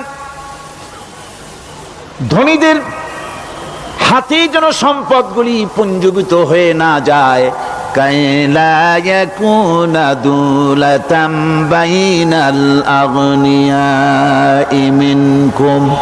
তোমাদের ধনীদের হাতে যেন সম্পদগুলি, সমাজের সম্পদগুলি যেন পুঞ্জীভূত না হয়, সেগুলি বরং ছড়িয়ে আস্তে করে যেন সমস্ত গরিব যেন সাধারণের কাছে যেতে পারে, সে ব্যবস্থা করতে হবে। যাকাত প্রদানের মাধ্যমে ধনীদের কাছ থেকে নিয়ে গরিবদেরকে দিয়ে দিতে হবে। আর বুখারী শরীফের সারা ফাথুল বারীতে হাফেজ ইবনে হাজার আসকালানী রাহিমাহুল্লাহ তিনি বলেছেন, যাকাত যদি ধনীরা না দেয়, যদি কেউ দিতে বাধা দেয়, ফামানিমতানা উখিযাত বিহি কাহরাম, যদি যাকাত না দেয় জবরদস্তি করে যাকাত আদায় করে নিবে গভর্নমেন্ট। যাকাত দিতেই হবে। মুনকিরিনে যাকাত, যারা যাকাত দিতে অস্বীকার করেছিল, হযরতে সিদ্দিক আকবর, হযরতে আবু বকর সিদ্দিক রাদিয়াল্লাহু তাআলা আনহু, তিনি তাদের সম্পর্কে বলেছিলেন, ওয়াল্লাহি লাউ কাতিলান্না মান ফাররাকা বাইনাস সালাতি ওয়াজ যাকাত, অবশ্যই আমি ওই সম্প্রদায়ের লোকের বিরুদ্ধে যুদ্ধ ঘোষণা করব যারা নামাজ আর যাকাতের মধ্যে পার্থক্য সূচিত করবে। যারা নামাজ তো পড়বে কিন্তু যাকাত দিবে না সরকারের কাছে, যাকাত আদায় করবে না, তাদের বিরুদ্ধে যুদ্ধ ঘোষণা করব। ইসলামী সরকার যদি প্রতিষ্ঠিত হয়, তাহলে এই যাকাত আদায় করা হবে। যাকাত কেউ নিয়ে বসে থাকতে পারবে না, যাকাত আদায় করা হবে। আমাদের দেশে নিয়ম মাফিক যদি যাকাত আদায় করা হতো, এই দেশ যদি ইসলামী গভর্নমেন্ট হতো, আল্লাহ যেন দয়া করে দেন, কন্যা আমিন। আল্লাহ পাক যদি দয়া করে দেশটার ইসলামী রাষ্ট্র বানায় দেন, তাহলে যাকাত তো আদায় করে নেওয়া হবে, যাকাত দিতে আপনি বাধ্য, গরিব মানুষ থাকবে না। এখনো বাংলাদেশে নিয়ম মাফিক যদি যাকাত আদায় করা হয়, নিয়ম মাফিক মানে সোনার যাকাত, রূপার যাকাত, নগদ ক্যাশের যাকাত, ফসলের ওষুধ সঠিকভাবে যদি আদায় করা হয়, তো একেবারে কম করে হলেও 1000 কোটি টাকা যাকাতের টাকা কালেকশন হতে পারে।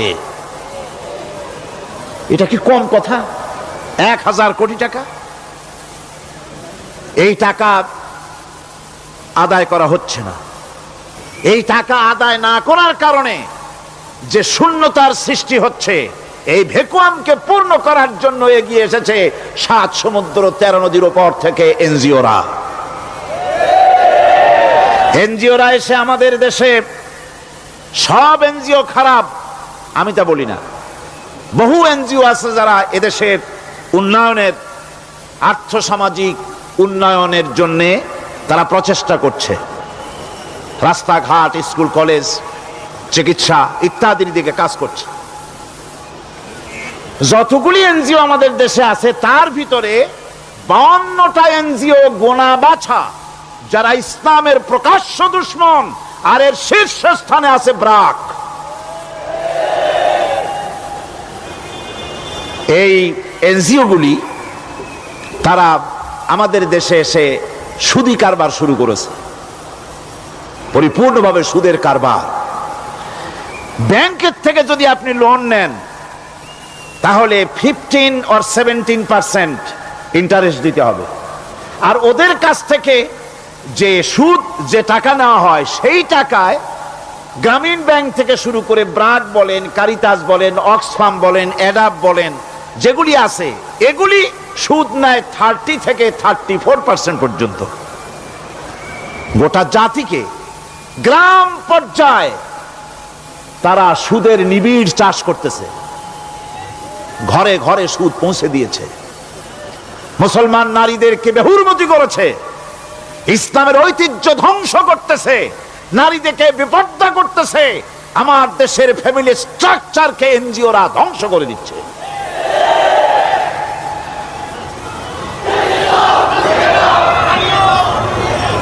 সুতরাং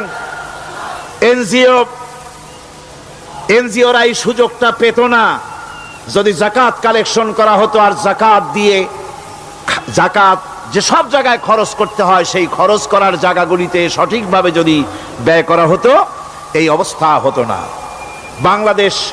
বাংলাদেশে সম্পদের অভাব নাই। যারা বলে বাংলাদেশ গরিব, আমি তাদের সাথে একমত নই। আক্ষরিক অর্থে বাংলাদেশ গরিব নয়, বাংলাদেশে সম্পদ আছে।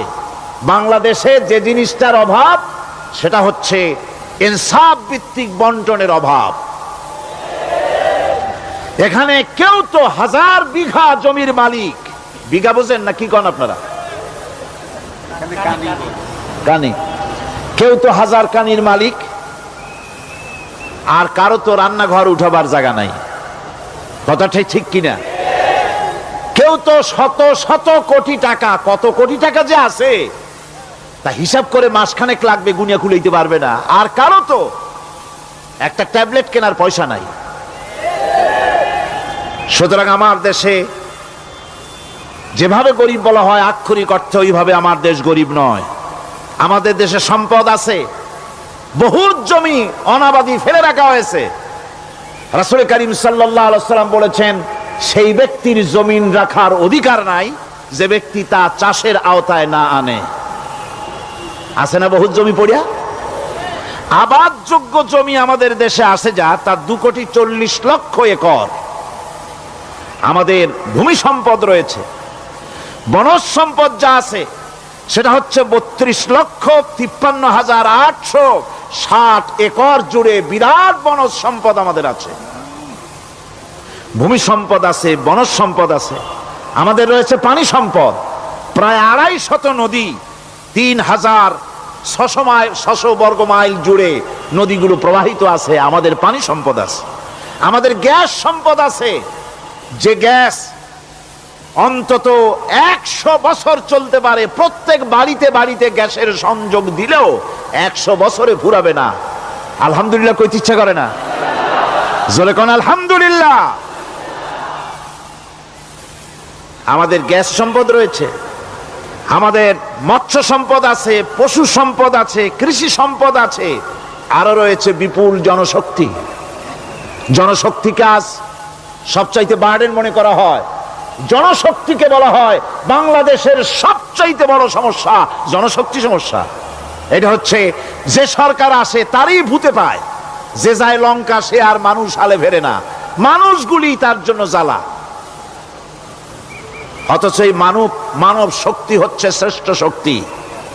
ইউনিভার্সিটি জনমের মতো না বাড়াইয়া, এখন তো ইউনিভার্সিটি দাবি করতেছে সকলে, গ্রামে গঞ্জে থানায় রান্নাঘরে সব জায়গায় কয় আমাদের ইউনিভার্সিটি দাও।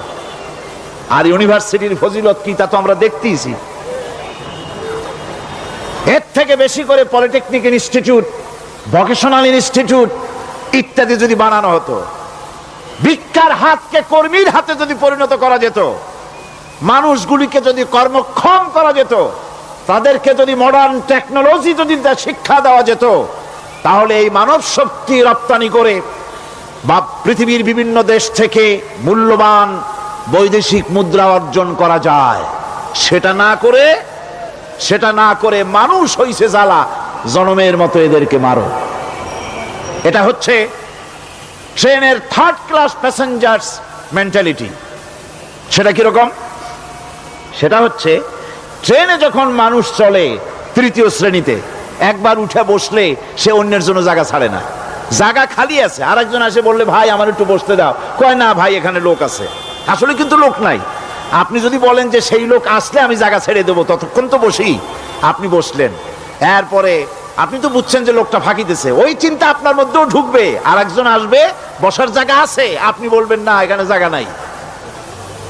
ট্রেনের থার্ড ক্লাস প্যাসেঞ্জারদের যে মন মানসিকতা, বর্তমান মুসলিম দেশগুলির সরকার প্রধানেরা ঠিক ট্রেনের থার্ড ক্লাস প্যাসেঞ্জারদের চাইতেও থার্ড ক্লাস। মানব শক্তিকে কাজে লাগাবার চিন্তা না করে উল্টা চিন্তা তারা করছেন। এত সম্পদ থাকা সত্ত্বেও বাংলাদেশ আজ যে অভাব সৃষ্টি হয়েছে তা কৃত্রিম, এবং তা সৃষ্টি হয়েছে এটা এর একমাত্র দায়ী এর জন্য রাজনৈতিক ষড়যন্ত্র।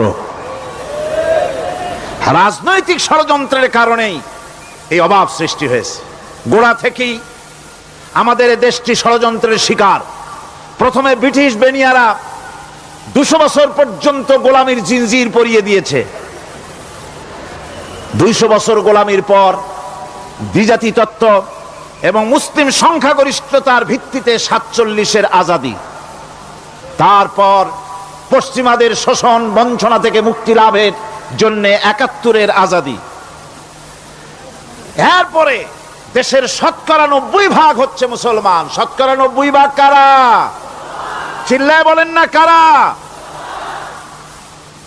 পৃথিবীর এই দ্বিতীয় বৃহত্তম মুসলিম জনগোষ্ঠীকে খ্রিস্টান আর ইহুদিরা তারা চেয়েছে জনগণকে খ্রিস্টান বানাতে। আমাদের দেশের জনগণকে তারা চায় খ্রিস্টান বানাতে। যারা কমিউনিস্ট তারা চায় আমাদেরকে নাস্তিক বানাতে। আর পার্শ্ববর্তী দেশের পেইড এজেন্ট যারা আমাদের দেশে আছে তারা চায় পৃথিবীর নিকৃষ্টতম কুফরি মতবাদ, ধর্ম নিরপেক্ষ মতবাদের মাধ্যমে গোটা জাতিকে ধর্ম থেকে দূরে সরিয়ে দিতে চায়। সুতরাং এই ষড়যন্ত্রের শিকার হয়ে আছে বাংলাদেশ। বাংলাদেশের এই আর্থসামাজিক প্রেক্ষাপটে ইসলামের বিধান ছাড়া, আল্লাহর দেওয়া বিধান ছাড়া এর কোনো মুক্তি নাই, এর নাজাতের কোনো পথ নাই। আল্লাহ রসুল ক্ষমতা আরোহণ করলেন, রাষ্ট্রের মালিক হলেন, প্রেসিডেন্ট হলেন। রাসূলুল্লাহ কি হলেন? আল্লাহর নবী প্রেসিডেন্ট হলেন। সমাজের গরিব দুঃখীদের ব্যাপারে নবীজি বললেন, মান তারাকা মালান ফালওয়ারসাতিহি ওয়া মান তারাকা দিয়ান আও কুল্লা ফালিয়াতিনি ফাইন্না মাওলাহু, রাওয়াহুল বুখারী। নবীজি বলেন, যে ব্যক্তি মারা গেল, মরে যাওয়ার পর তার যে সম্পদ থাকবে, এই সম্পদগুলি সে যে সন্তান স্ত্রী পুত্র যাদের রেখে গেছে তা তাদের জন্যে। আর যদি সে ঋণগ্রস্ত, যদি ঋণ অবস্থায় সংসারকে রেখে যে থাকে, তাহলে তার ঋণের বোঝা, ঋণের পরিশোধের দায়িত্ব আমি মুহাম্মদ সাল্লাল্লাহু আলাইহি ওয়াসাল্লাম নিয়ে নিলাম। সমাজের যার কোনো অভিভাবক নাই, তার অভিভাবক আমি মুহাম্মদ সাল্লাল্লাহু আলাইহি ওয়াসাল্লাম। যার কোনো অভিভাবক নাই, সেজন্য আমার কাছে চলে আসে। ইসলামী রাষ্ট্র এই বিধান পেশ করেছে। এর চাইতে সুন্দরতম বিধান পৃথিবীতে আর কেউ দিতে পারে নাই। সেজন্য সেই সমাজে চুরি বন্ধ হয়েছে, ডাকাতি বন্ধ হয়েছে, জেনা বন্ধ হয়েছে, সব বন্ধ হয়ে গিয়ে সুন্দর একটি সমাজ প্রতিষ্ঠিত হয়েছিল। আর রাসূল বলেছিলেন, খাইরুল কুরুনে কারনি, সর্বশ্রেষ্ঠ যুগ হলো আমার যুগ। সুবহানাল্লাহি বিহামদিহি।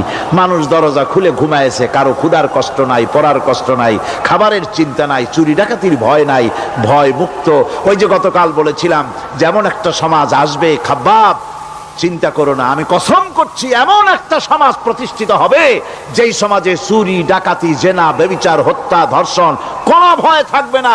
লা ইয়াখাফু ইল্লাল্লাহ, আল্লাহ ছাড়া কারো কোনো ভয়, মনের ভিতরে ভয় থাকবে না। ওয়ালাকিন্নাকুম তাস্তাজিলুন, তোমরা বড্ড তাড়াহুড়ো করতেছো, বেসবর হচ্ছ, সবর করো, তাড়াহুড়ো করো না। এমন সমাজ আসবে। রাসূলুল্লাহ এরকম একটা সমাজ গোটা পৃথিবীবাসীকে উপহার দিতে পেরেছিলেন না পারেন নাই? পেরেছিলেন কিনা? সেই কথাই আল্লাহ রাব্বুল আলামিনের কথার সঙ্গে বার মিলান। লাইসাল বিররা আন তুওয়াল্লু বুজুহাকুম কিবালাল মাশরিকি ওয়াল মাগরিব, পূর্ব পশ্চিমে কত মাথা ঘুরালে, চেহারা ঘুরালে, এটাই কিন্তু তোমার পুণ্যবান হওয়ার জন্য, নেককার হওয়ার জন্য যথেষ্ট নয়। বরং যথেষ্ট হলো আল্লাহর প্রতি ঈমান আনো, কিতাবের প্রতি, পরকালের প্রতি, ফেরেশতার প্রতি, নবীদের পরে ঈমান আনো।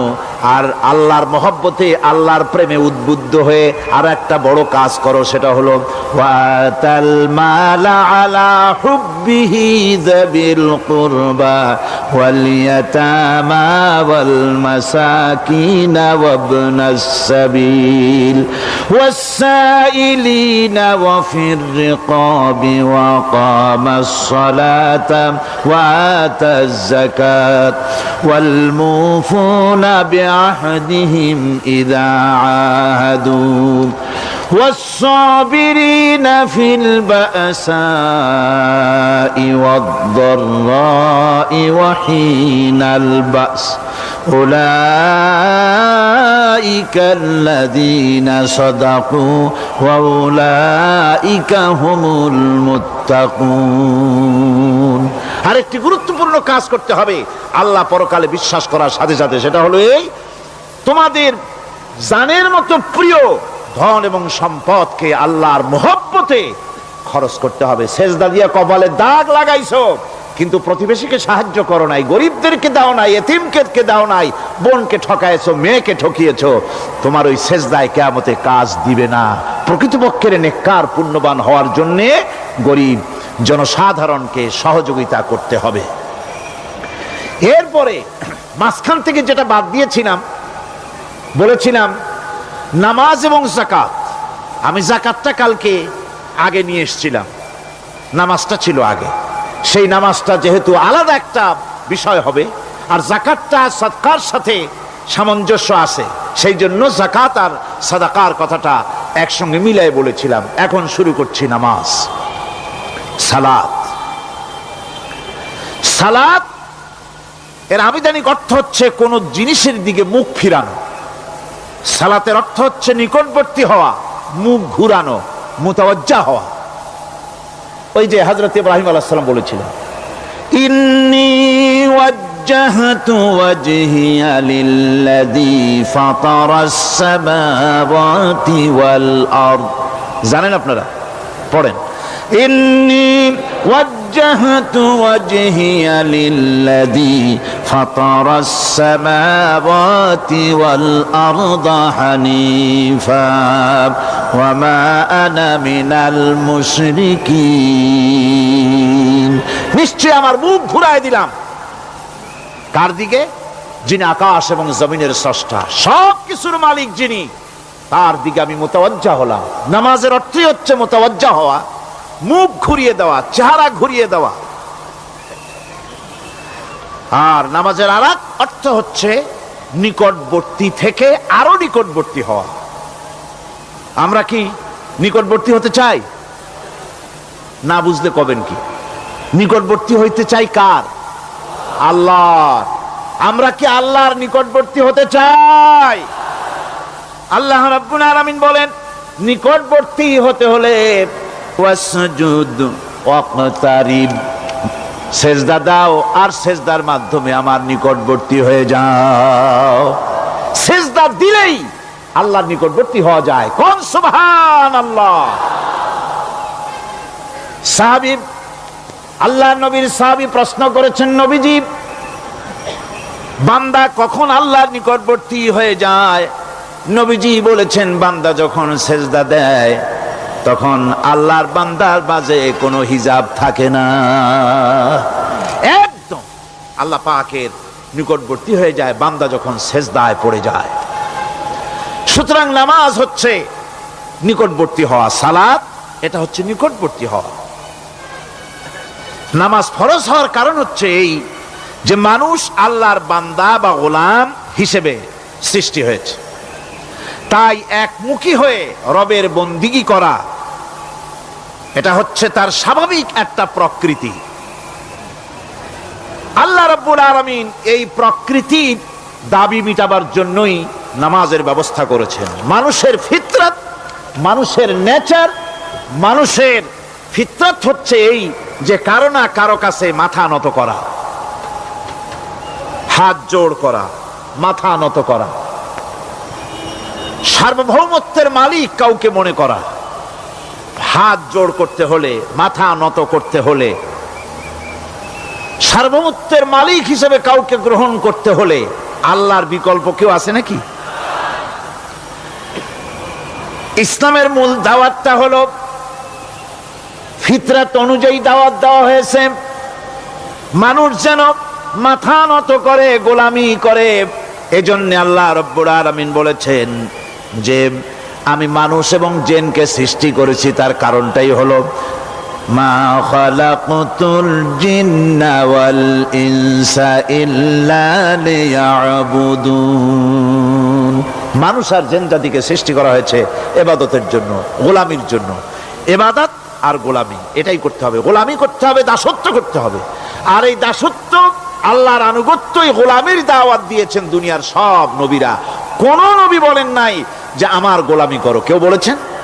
বলেন জোরে, কেউ বলেছেন? আল্লাহ পাক বলেন, ওয়ালাকাদ বা'আসনা ফি কুল্লি উম্মাতির রাসূলা আন ইবুদুল্লাহা ওয়াজতানিবুত তাগুত। প্রত্যেক জাতির জন্য আমি রাসূল প্রেরণ করেছি। তারা মানুষকে দাওয়াত দিয়েছেন এই কথা বলে যে এক আল্লাহর গোলামি করো, তিনি ছাড়া কোনো ইলাহ নাই, আইনদাতা নাই, বিধানদাতা নাই, তার গোলামি, তার সামনে মাথা নত করে দাও। আর প্রত্যেক নবীর যুগেই নামাজ রোজা শরীয়তের মধ্যে ছিল। নামাজ রোজা কম বেশি প্রত্যেক নবীর জামানাই আল্লাহ পাক এটাকে বাধ্যতামূলক করেছিলেন। নামাজ, রোজা, যাকাত সব নবীদের জন্য বাধ্যতামূলক ছিল, তার উম্মতের জন্য বাধ্যতামূলক ছিল। নামাজ হচ্ছে তাওহীদের অবশ্যম্ভাবী এক বহির্প্রকাশ। তাওহীদের জন্য তাওহীদবাদী মানুষ যারা, তাদেরকে নামাজ আদায় করতেই হবে। আকীদা বিশ্বাসের দিক থেকে তাওহীদ যদি হয় পুরা দ্বীনের মূল উৎস, তাহলে আমলের দিক থেকে নামাজ হচ্ছে পুরা দ্বীনের মূল ভিত্তি। নামাজ হচ্ছে আমলের মূল ভিত্তি। এর বাস্তবায়ন ছাড়া দ্বীন পূর্ণ হয় না। নামাজ মুমিনের কেবলমাত্র একটি উত্তম আমলই নয়, বরং নামাজ হচ্ছে ইমানের মূল ভিত্তি। যার কাছে নামাজ নাই তার কাছে কিছুই নাই। রাসূল করিম সাল্লাল্লাহু আলাইহি ওয়াসাল্লাম বলেছেন যে নামাজ যে ব্যক্তি পড়ে না, আল্লাহ পাকের সাথে তার কোনো সম্পর্ক বাকি থাকে না। সুতরাং এই নামাজটা হচ্ছে এই যে একমাত্র একাগ্র চিত্তে আদবের সাথে আল্লাহর সামনে রুজু হয়ে যাওয়া। কোরআনে কারীম বলছে মুনিবিনা ইলাইহি ওয়াত্তাকুহু ওয়াকিমুস সালাতা ওয়া লা তাকুনু মিনাল মুশরিকিন। তোমরা আল্লাহর দিকে রুজু হয়ে যাও এবং তাকে ভয় করে অন্যায় কাজ থেকে বিরত থাকো, আর নামাজ কায়েম করো, মুশরিকদের অন্তর্ভুক্ত হয়ে যেও না। নামাজ কায়েম করা, নামাজের আদেশ কোরআনে কারীমের মধ্যে আল্লাহ পাক বহু জায়গায় করেছেন। ঈমানের পর নামাজই হচ্ছে সবচেয়ে বড় জরুরি। একজন মানুষ ঈমান আনলো, যেমন কালকে একজন ঈমান এনেছে, ঈমান আনার সাথে সাথে তার প্রথম কাজ কি বলুন? বলেন প্রথম কাজ কি?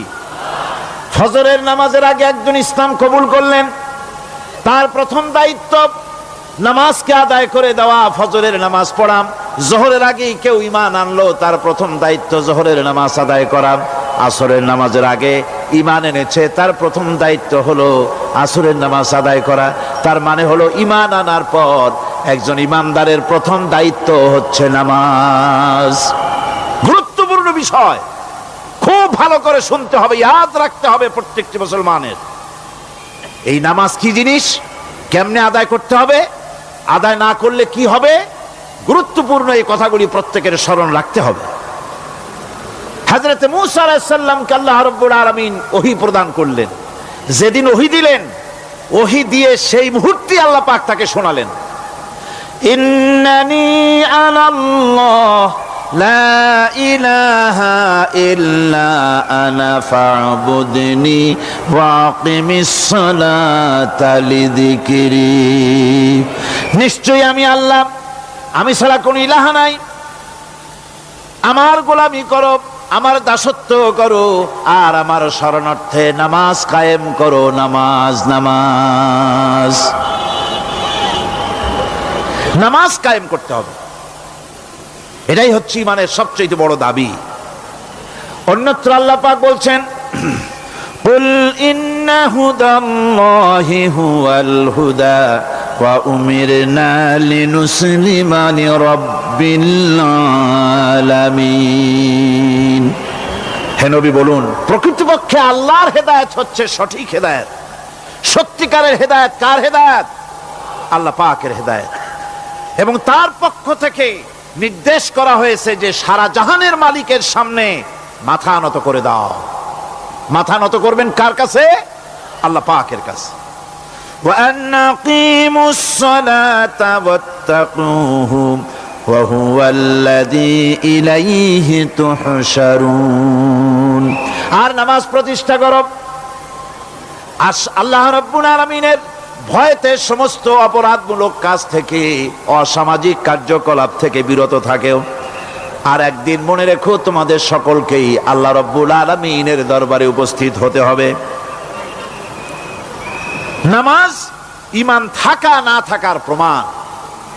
ঈমান আছে কি ঈমান নাই এর প্রমাণ কি? নামাজ। আল্লাহ পাক বলছেন, ফালা সাদ্দাকা ওয়ালা সাল্লা ওয়ালাকিন কাযযাবা ওয়া তাওয়াল্লা। কিন্তু না সে সত্য মেনে নিল, আর না সে সালাত আদায় করলো, বরং সত্যকে মিথ্যা মনে করে ফিরে গেল। নামাজটাই হচ্ছে একজন মানুষের, সে মুমিন না কাফের তা প্রমাণ করার জন্য, এটাই হচ্ছে মূল কথা। কিয়ামতের দিন মানুষ যে জাহান্নামে যাবে, জাহান্নামের জন্য, জাহান্নামে যে সব কারণে যাবে তার মধ্যে বড় কারণ কালকে বলেছিলাম, দেখি মনে আছে নাকি? বড় কারণ কয়টা? কয়টা? আলহামদুলিল্লাহ মনে আছে। আল্লাহ রাব্বুল আলামিন বলেন, ইয়াতাসাআলুনা আনিল মুজরিমিন। কিয়ামতের দিন অপরাধীদেরকে জিজ্ঞেস করা হবে, মা সালাকাকুম ফি সাকার, জাহান্নামে কেন আসছো?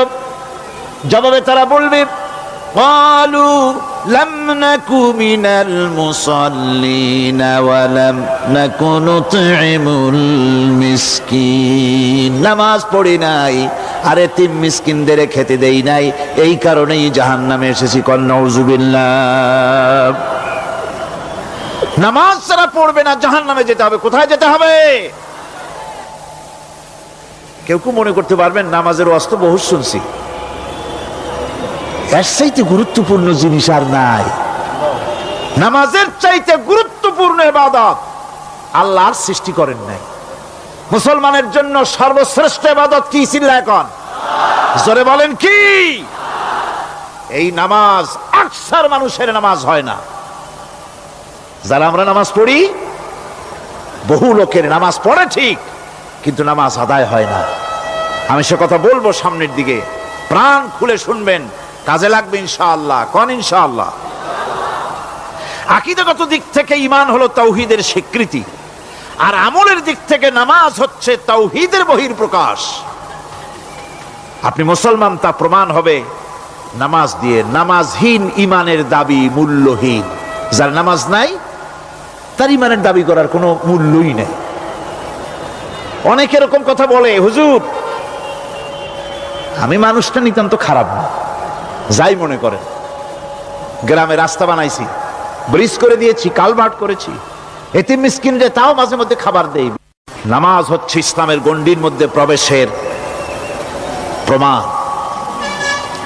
কোরআনে কারীম বলছে ফাইন তাবু ওয়া আকামুস সালাতা ওয়া আতাউজ যাকাতা ফাইখওয়ানুকুম ফিদ্দীন। সূরা তওবা এসেছে। তারা যদি তওবা করে আর নামাজ কায়েম করে, যাকাত যদি আদায় করে, তাহলে এখন তোমাদের সে দ্বীনি ভাই, এখন ভাই হয়ে গেল। একটু আগে ছিল কাফের মুশরিক, এখন তোমার দ্বীনি ভাই। দ্বীনের গণ্ডির মধ্যে প্রবেশ করা কলেমা পড়ার সাথে সাথেই নামাজ। নামাজ হচ্ছে দ্বীনের প্রধান গেট, দ্বীনের প্রধান তোরণ। দ্বীনের মধ্যে প্রবেশ করার জন্য এই গেট দিয়ে প্রবেশ করতে হবে। সুতরাং এই নামাজের এতই গুরুত্ব দেওয়া হয়েছে। ইসলাম যদি ক্ষমতায় আসে, আল্লাহ যেন এনে দেন, জোরে কোন আমিন। ইসলাম যদি ক্ষমতায় এসে যায়, রব্বুল আলামিন তাফসীরের মাহফিল, কোরআন সামনে নিয়ে আশা করে তোমার দরবারে দোয়া করি, এই বিশাল জনসমুদ্রের দোয়া কবুল করো মাবুদ গো, এই বাংলাদেশকে ইসলামের দেশ বানাইয়া দাও। দেশটা যদি ইসলামের হয়ে যায়, আইন যদি আল্লাহর হয়, শাসন যদি সৎ লোকেরা করে, রব্বুল আলামিন কোরআন শরীফে বলেন, তাহলে তারা 4টা কাজ করবে। আল্লাযীনা মাক্কান্নাহুম ফিল আরদ আকামুস সালাতা ওয়া আতাউজ যাকাত ওয়া আমারু বিল মা'রুফি ওয়া নাহাউ আনিল মুনকার। মুমিনরা ক্ষমতায় এসে প্রথম যে কাজটা করবে, প্রথমে ক্ষমতা এসেই নামাজ বাধ্যতামূলক করবে। প্রথম কি? ওয়াজ নসিহতে অনুরোধ করা হবে না, বাবাজিরা আল্লাহর রাস্তায় নামাজটা পড়ে না। রেডিও এবং টেলিভিশনের মাধ্যমে রাষ্ট্রপ্রধান অর্ডার করে দিবেন, আজ থেকে বাংলাদেশের 12 কোটি তাওহীদি জনতা, নারী পুরুষ যারা আকেল বালিগ, সকলের জন্য নামাজ বাধ্যতামূলক, নামাজ পড়তেই হবে। এটা অর্ডার। বেলা যখন 1টা বেজে যাবে, বেলা যখন 1টা বাজবে, সমস্ত মসজিদে আজান শুরু হয়ে যাবে।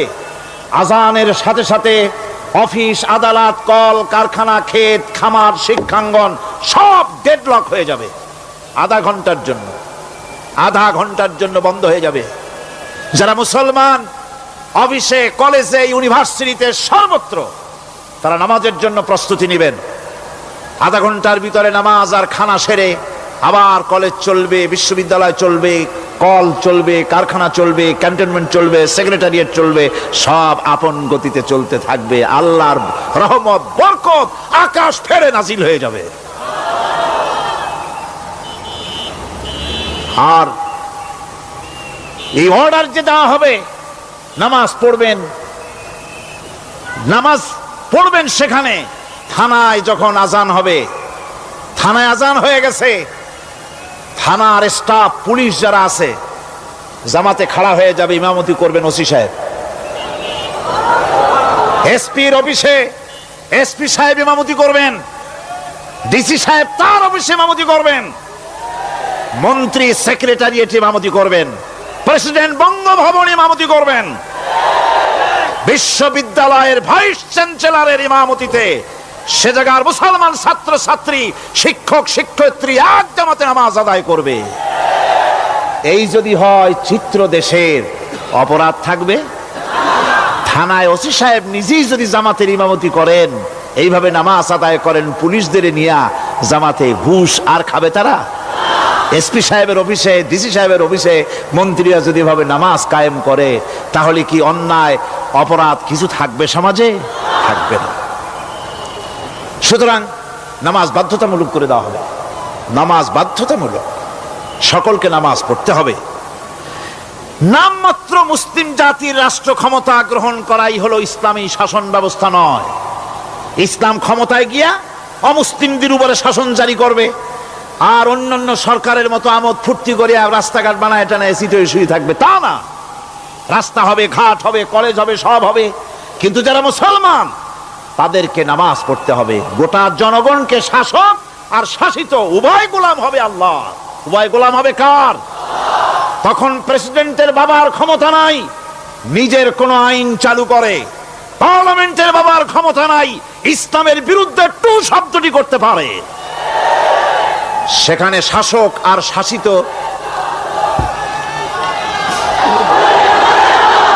শাসক আর শাসিত হয়ে যাবে একজন এক হুকুমদাতার গোলাম। সেই হুকুমদাতাকে ইনিল হুকুমু ইল্লা লিল্লাহ আলা লাহুল খালকু ওয়াল আমর। প্রেসিডেন্ট থেকে শুরু করে শাসক আর শাসিত সব আইন মানবে ওই আল্লাহ রব্বুল আলামিনের, যিনি এই তামাম জাহান সৃষ্টি করেছেন। সৃষ্টি যার আইন চলবে সেই আল্লাহ রব্বুল আলামিনের, এবং তার আইনের সার্বিক অনুসরণ করে চলতে হবে সকলকে। এক কথায় ইসলামী সরকারের সমস্ত ক্ষমতা ব্যয় হবে নামাজ কায়েম করা আর যাকাত আদায় করার ব্যাপারে।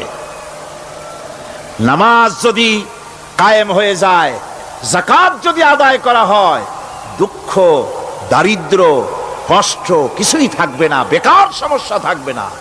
সমস্ত বেকারদেরকে চাকরি না পাওয়া পর্যন্ত বেকার ভাতা দেওয়া হবে। বুড়ো মানুষেরা যখন বুড়ো হয়ে যায়, ছেলের কাছে আদর নাই, বউর কাছে কদর নাই, আর ছেলে বউ বদদোয়া করতে থাকে, বুড়েরা মরে না কেন? আছে না আমাদের সমাজে? ইসলামী সরকার এলে পরে এই বৃদ্ধ মানুষদের ব্যবস্থা করা হবে, তাদের প্রতি এই ধরনের অসদাচরণ কেউ করতে সাহস পাবে না। সুতরাং নামাজ প্রতিষ্ঠা এবং যাকাত আদায় হলেই সমাজের অন্যায় অবিচার যা আছে তার 12 আনাই বিলুপ্ত হয়ে যাবে। কোন আলহামদুলিল্লাহ।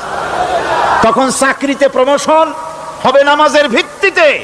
এখন প্রমোশন হয় কে কত ঘুষ খাইতে পারে, কে কত সরকারের দালালি করে বিবেকের বিরুদ্ধে বিরোধী দলকে বেশি করে পেটাতে পারে, এর উপরে ভিত্তি করে প্রমোশন হয়। ইসলামী সরকার যখন আসবে, ইসলামী সরকার যখন প্রতিষ্ঠিত হয়ে যাবে, তখন চাকরির প্রমোশন নির্ভর করবে তার সুন্দর চরিত্র আর নামাজের পাবন্দির উপরে ভিত্তি করে। সমাজে দুঃখ দুর্দশা থাকবে? যেরকম থাকবে থাকবে। আমার ভাইয়েরা, নামাজ হচ্ছে আল্লাহ রাব্বুল আলামিনের সাহায্য লাভের একমাত্র মাধ্যম। আল্লাহর কাছে যদি সাহায্য পেতে চাই তাহলে নামাজ লাগবে। লাগবে কি কোন? وَلَقَدْ أَخَذَ اللَّهُ مِيثَاقَ بَنِي إِسْرَائِيلَ وَبَعَثْنَا مِنْهُمُ 12 نَقِيًّا وَقَالَ اللَّهُ إِنِّي مَعَكُمْ লাইন আকামতুমুস সালাম। আল্লাহ পাক বলেন, বনি ইসরাইলদের নিকট আমি ওয়াদা নিয়েছিলাম, তোমরা যদি মানুষদেরকে অসামাজিক কার্যকলাপ থেকে যদি তোমরা ফিরাইতে পারো, মানুষদেরকে অসামাজিক কার্যকলাপ থেকে তোমরা ফিরাবে। 12টা গোত্রের জন্য 12 জন নকিব নির্দিষ্ট করে দেওয়া হলো, তাদের দায়িত্ব দেওয়া হলো। মানুষদেরকে, সমাজের লোকদেরকে অন্যায় কাজ থেকে তারা ফিরাবে, ভালো ভালো কাজ করার জন্য তাদেরকে আদেশ করবে, অসামাজিক অধর্মীয় কাজ থেকে বাঁচাবার চেষ্টা করবে। এইটা যদি তোমরা করো তাহলে আমি তোমাদের সাথে আছি। শর্ত হলো একটা, তোমাদেরকে নামাজ কায়েম করতে হবে। নামাজ যদি কায়েম করো, আমার মদদ তোমাদের জন্য অবধারিত হবে। নামাজ প্রতিষ্ঠা করলেই আল্লাহর সাহায্য লাভ করা যায় জীবনের সকল ক্ষেত্রে। নামাজ হচ্ছে অপকর্মের প্রতিবন্ধক। নামাজ পড়লে অন্যায় কাজ থেকে বাঁচার পথ। অন্যায় থেকে বাঁচায় কিসে? নামাজ। আল্লাহ রাব্বুল আলামিন বলেন, উতলু মা উহিয়া ইলাইকা মিনাল কিতাবি ওয়াকিমিস সালাম ইন্নাস সালাতা তানহা আনিল ফাহশাই ওয়াল মুনকার। হে নবী, এই কিতাব তেলাওয়াত করো, যা তোমার প্রতি অবতীর্ণ করা হয়েছে, এই কিতাব তেলাওয়াত করো আর নামাজকে প্রতিষ্ঠা করো। নিঃসন্দেহে নামাজ মানুষকে পাপাচার থেকে বাঁচায়া দেয়। অশ্লীলতা, পাপাচার থেকে মানুষকে বাঁচায় কে? জোরে চিল্লা এখন কে? নামাজ। এই নামাজ মানুষকে অন্যায় কাজ থেকে বাঁচায় দেয়। নামাজ যে মানুষকে অন্যায় কাজ থেকে বাঁচায়, কেমনে বাঁচায়? আমরা যে নামাজ পড়ি, এই নামাজে তো আমাদেরকে অন্যায় কাজ থেকে বাঁচাইতে পারে না। নামাজি বহুত মানুষ আছে অন্যায় করে, করে কিনা? কোন না করে না? করে। নামাজি অথচ অন্যায় করে। আর আল্লাহ বলছেন নামাজিকে, নামাজ তাকে অশ্লীলতা থেকে ফিরায়। তাহলে কথা কারটা ঠিক? আল্লাহরটা। জোরে বলেন, কারটা ঠিক? অবশ্যই আমার আল্লাহর কথা হক। আমি ভুল করতেছি, আমি যেন কোথাও ভুল করতেছি, সামথিং ইজ রং, কোথাও যেন আমরা ভুল করে বসতেছি, সেই ভুলটা কি আমরা আবিষ্কার করতে চেষ্টা করবো ইনশাআল্লাহ। প্রথম যে কথাটা সেটা হচ্ছে এই যে আমরা যা নামাজে পড়ি আমরা তা বুঝি না। কথা ঠিক কিনা? আমি যদি এখন প্রশ্ন করি সামি আল্লাহু লিমান হামিদা অর্থ কি কোন, ফার্স্ট ডিভিশনে কয়েকটা লেটার নিয়ে ফেল করবেন এরকম লোক আছেন না নাই? সুবহান রাব্বিয়াল আলা অর্থ কি জানি না, সুবহান রাব্বিয়াল আযীমের অর্থ কি জানি না, দোয়া কুনুত অর্থ কি জানি না, তাশাহুদ অর্থ কি জানি না, সূরা ফাতিহার অর্থ কি জানি না। এমন কি উজুর মধ্যে কয়টা ফরজ তা অনেকের জানা নাই। কথা কি বেশি বললাম না ঠিক বলছি? একজনের জিজ্ঞেস করলো, মিয়া উজুতে কয় ফরজ? কয় হুজুর কি মনে করেন যে বুঝি জানি না? এটা তো সাধারণ ব্যাপার, বলেন না কয় ফরজ? কয় উজুতে তো 17 ফরজ। কি কি? কয় হাত ধোয়া, পাও ধোয়া, মুখ ধোয়া, নাক ধোয়া, চোখ ধোয়া, জিহ্বা ধোয়া, মাথা ধোয়া। বলতে বলতে গুনে দেখা গেল প্রায় 19টার মতো বলছে। বলা হলো, মিয়া বললেন আপনি উজুতে ফরজ 17টা, কইলেন আপনি 19টা। কয় হুজুর জানি আরো, বলি না আপনাদের ভয়তে। উজু জানে না, নামাজ জানে না, তাকে এই নামাজ কেমনে ফিরাবে অন্যায় কাজ থেকে? কথা বুঝতে পেরেছেন? নামাজে কি পড়ি? নামাজে দাঁড়ায় গেলাম, আল্লাহু আকবার অর্থ কি? চিল্লায় কন্না আল্লাহু আকবার।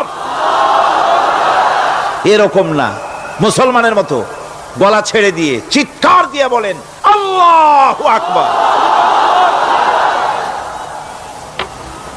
এই আল্লাহু আকবার, আল্লাহ সর্বশ্রেষ্ঠ, তার চাইতে বড় আর কেউ নাই। এই কথা দিনরাত 24 ঘন্টার ভিতরে শত শতবার বলি, একবার দুইবার না, শত শতবার বলি আল্লাহ সর্বশ্রেষ্ঠ। এই কথা বলার পরেও মনের মধ্যে অন্য কেউ বড় হয়, আল্লাহর বড়ত্ব যেভাবে মুখ দিয়া বলি ওইভাবে কার্যত পালন করি না। নামাজে আল্লাহু আকবার বললাম, এরপরে সানা পড়লাম, তারপরে সূরা ফাতিহা পড়লাম। সূরা ফাতিহার ভিতরে যে সমস্ত কথাগুলি বললাম সেই কথাগুলি বুঝি না, কি বলেছি তাও জানি না। এরপরে সুবহান রাব্বিয়াল আলা বলেছি, সুবহান রাব্বিয়াল আযীম বলেছি, সামি আল্লাহু লিমান হামিদা বলেছি, অর্থ কি জানি না। আল্লাহ তা শুনতে পান, যে ব্যক্তি আল্লাহর প্রশংসা করেন তিনি তা শুনতে পান। নামাজের মধ্যে আইডিয়া দেওয়া হচ্ছে, তুমি যে আল্লাহর জন্য নামাজ পড়তেছো, প্রশংসা করতেছো, এটা এমন নয় যে আল্লাহ পাক দেখছেন না বা শুনতেছেন না। তুমি যা বলতেছো, প্রশংসা করতেছো, আল্লাহ পাক তা শুনতে পাচ্ছেন। সামি আল্লাহু লিমান হামিদা। সুবহান রাব্বিয়াল আলা। আমি মহান সর্বশ্রেষ্ঠ আল্লাহ রাব্বুল আলামিনের পবিত্রতা ঘোষণা করছি, আমি তার প্রশংসা করছি। সূরা ফাতিহার কি আমরা বলি আপনারা ব্যাখ্যা দেখে বুঝে নিয়েন, সেগুলি আমি এখানে বলে বাকি কথা সব শেষ করতে পারবো না। এরপরে আমরা নামাজের মধ্যে দোয়া কুনুত পড়ি। সেই দোয়া কুনুতে যে কি ওয়াদাটা করি, অন্তত আমার তো মনে হয় সাধারণ মানুষের মধ্যে 99.9 লোকেরা জানে না দোয়া কুনুতে কি পড়ে, অর্থ বোঝে না। দোয়া কুনুতের মধ্যে বলা হচ্ছে, আল্লাহুম্মা ইন্না নাস্তাঈনুকা, হে আল্লাহ আমি তোমার কাছে সাহায্য চাই। কার কাছে সাহায্য চাই? আল্লাহর কাছে সাহায্য চাই। নামাজের ভিতরে বলতেছেন, এই কথা যদি অর্থ আপনি জানতেন যে তোমার কাছে সকল ব্যাপারে সাহায্য চাই তোমার কাছে, এই কথাটা যদি মনে প্রাণে বুঝতেন, তাহলে দুনিয়ায় কোনো মাজারে গিয়া মরা জিন্দা মানুষের কাছে গিয়া নিজের ছেলে মেয়ে চাইতেন না, চাকরির উন্নতি চেতেন না। আপনি নামাজের ভিতরে বলতেছেন আপনার কাছে, আয় আল্লাহ আপনার কাছে সর্বপ্রকারের সাহায্য আপনার কাছে চাই। নামাজের ভিতরে কিসের মধ্যে বলতেছেন? বিশ্বাস যদি করতেন, যদি বুঝতেন, তাহলে যত বড় পীর আসুক দেশ থেকে আর বিদেশ থেকে, সন্তান চাওয়ার জন্য পাগল হয়ে পায়ের উপরে পড়ে থাকতেন না, আল্লাহর কাছেই চাইতেন। কার কাছে চাইতেন? এরপরে বলতেছেন, আস্তাগফিরুকা, তোমার কাছে ক্ষমা চাই, গুনাহ করেছি, অনেক গুনাহ করেছি, তোমার কাছে ক্ষমা চাই, কারণ সাহায্য করতে পারো তুমি, গুনাহ মাফ করতে পারো তুমি। গুনাহ মাফ করার ক্ষমতা কি আছে পৃথিবীর কারো? আকাশে জমিনে আল্লাহ ছাড়া মানুষের গুনাহ কেউ মাফ করতে পারে? এরপরে বলতেছি, অনুমিনু বিকা, আয় আল্লাহ আমি তোমার উপর ঈমান এনেছি, পরিপূর্ণভাবে তোমার উপরে ঈমান এনেছি। ওয়া নাতাওয়াক্কালু আলাইক, আর তোমার উপরেই কেবলমাত্র ভরসা করেছি। ঈমান এনেছি তোমার উপরে, ভরসা করছিও তোমার উপরে। এই কথাগুলি যদি আমরা বুঝতাম, তাহলে আত্মাটা বড় হয়ে যেত, মাথাটা আল্লাহ ছাড়া কারো সামনে নত হতো না। ঠিক না বেটি? আল্লাহ ছাড়া কারো সামনে মাথা নত হতো না। আল্লাহর উপরই ভরসা, তোমার উপর ভরসা করছি, তোমার উপর ঈমান এনেছি। এরপরে বলছি, ওয়ানুসনি আলাইকাল খায়র, সর্বপ্রকার কল্যাণের সাথে তোমার প্রশংসা করতেছি। ওয়ানাশকুরুকা, আর তোমার কৃতজ্ঞতা স্বীকার করছি, আমি তোমার শুকর আদায় করি, সর্ব ব্যাপারে তোমার শুকর আদায় করি। আর কি করি? ওয়ালা নাকফুরুকা, আমি কুফরি করি না, অকৃতজ্ঞ নই, আমি তোমার কৃতজ্ঞ বান্দা, আমি অকৃতজ্ঞ নই। একথা আপনি নামাজের মধ্যে বলেন, কিন্তু কৃতজ্ঞতা স্বীকার করেন না। আল্লাহ যে ছেলে দিয়েছে শুকর আদায় করেন না, আল্লাহ যে সুন্দরী বউ বা ভালো বউ দিয়েছেন শুকর আদায় করেন না, আল্লাহ সন্তান দিয়েছে শুকর আদায় করে না, আল্লাহ রাব্বুল আলামিন চাকরি দিয়েছেন, বাড়ি দিয়েছেন, জায়গা দিয়েছেন, জমিন দিয়েছেন, যৌবন দিয়েছেন, স্বাস্থ্য দিয়েছেন, শুকর আদায় করে না। আল্লাহ পাক বলেন, বান্দারে যে অবস্থায় থাকো শুকর আদায় করো। লা ইন শাকারতুম লাযীদান্নাকুম ওয়া লা ইন কাফারতুম ইন্না আযাবী লাশাদীদ। আমার নিয়ামতের শুকর যদি আদায় করো আমি বেশি করে বাড়ায় দেব, আর যদি শুকর আদায় না করো তাহলে মস্ত বড় শাস্তি রেখে দিয়েছি। সব ব্যাপারে শুকর আদায় করো, আমার নিয়ামতের শুকর আদায় করো। চোখ দিয়া দেখতে পাও, কও আলহামদুলিল্লাহ। মুখ দিয়া কথা বলতে পারো, কও আলহামদুলিল্লাহ। যা খাও মজা লাগে, বলো আলহামদুলিল্লাহ। কাজ করতে পারো, বলো আলহামদুলিল্লাহ। সব ব্যাপারে আল্লাহর শুকর আদায় করতে হবে। শুকরিয়া আদায় করলে রব্বুল আলামিন তারে আরো বাড়ায় দিবেন। এই কথাই বলতেছি, আল্লাহ শুকর করি আর তোমার সাথে আমি কুফরি করি না, কৃতজ্ঞ আমি নই। ওয়া নাখলাউ ওয়া নাতরুকু মান ইয়াফজুরুকা, আর আমি ওয়াদা করতেছি এই কথা, তোমার সাথে যারা প্রকাশ্য দুশ্মনী করে, যারা প্রকাশ্য গুনার মধ্যে লিপ্ত আছে আর তোমার সাথে দুশ্মনী করে, ওদের সাথে আমার সমস্ত সম্পর্ককে ছিন্ন করে দিলাম। দেখছেন নামাজে কি কইলেন আপনি? আপনি নামাজে কত বড় কথা বললেন, ওয়ানাতুরুকু মাইয়া ফুজুরুকা। আয় আল্লাহ, আমি ওয়াদা করছি তোমার সাথে যারা দুশ্মনী করে, যারা প্রকাশ্য গুনাহ করে, তাদেরকে আমি পরিত্যাগ করছি, তাদের সাথে আমার কোনো সম্পর্ক নাই। এই কথা বলার পরে আপনার সম্পর্ক কার সাথে একটু চিন্তা করেন তো। আপনার বন্ধু কারা? ইলেকশন আসলে ভোট দেন কাদেরকে? কাদের চা খাওয়ান, কাদের চান্দা দেন? একটু চিন্তা করেন, অঙ্কের সাথে মিলাই নেন। তাহলে দেখুন, মুখে বলে এক কথা, কাজে করে আর একটা। আরে কি কয়? চিল্লায় কোন? আরে কি কয়? আর এই মুনাফিকি করতেছেন কার সাথে? আল্লাহর সাথে। কোন নাউজুবিল্লাহ। নামাজে কি পড়েন সেটা যদি জানতেন, অবশ্যই আল্লাহ রাব্বুল আলামিনের কথা কার্যকরী হয়ে যেত। ইন্নাস সালাতা তানহা আনিল ফাহশাই ওয়াল মুনকার। নামাজ মানুষকে পাপের কাজ, অশ্লীলতা থেকে ফিরাতে পারে। আল্লাহ ইন্না বসায়ছেন, নিশ্চয়ই, বেশক, অবশ্যই নামাজ পাপ থেকে ফিরাবে। কিন্তু কেমনে ফিরাবে নামাজ তো বুঝি না। নামাজ তো বুঝি না, খালি সেজদা দেয় জনমের মতো। আর সেজদা কি? নামাজে যদি দেখে ইমাম দেরি করতেছে, আত্তাহিয়াত পড়তে দেরি হয়ে যাচ্ছে, পিছন থেকে সিগন্যাল মারে, ঠিক কিনা? বেয়াদব, বেয়াদব। তোমার নামাজ, তোমার আত্তাহিয়াত আগে শেষ হয়েছে, তাতে কি হয়েছে? চুপ করে বসে থাকো। ইমামকে কাশি দিয়া সতর্ক করার অধিকার তোমার নাই। যদি ইমামকে সতর্ক করার জন্য কাশি দিয়ে থাকো, তোমার নামাজ ফাসেদ হয়ে যাবে। এটা ফাজলামি করার জায়গা না, এটা নামাজ। এর নাম কি? ধীরে সুস্থে নামাজ পড়তে হবে। অনেকে মসজিদটারে মনে করে জেলখানা, ঢুকতে যত দেরি, বেরোতে পারলে যেন বাসে যান ছটফট করে। সিনেমার মধ্যে গিয়ে ঘন্টার পর ঘন্টা বসে থাকে, খারাপ লাগে না?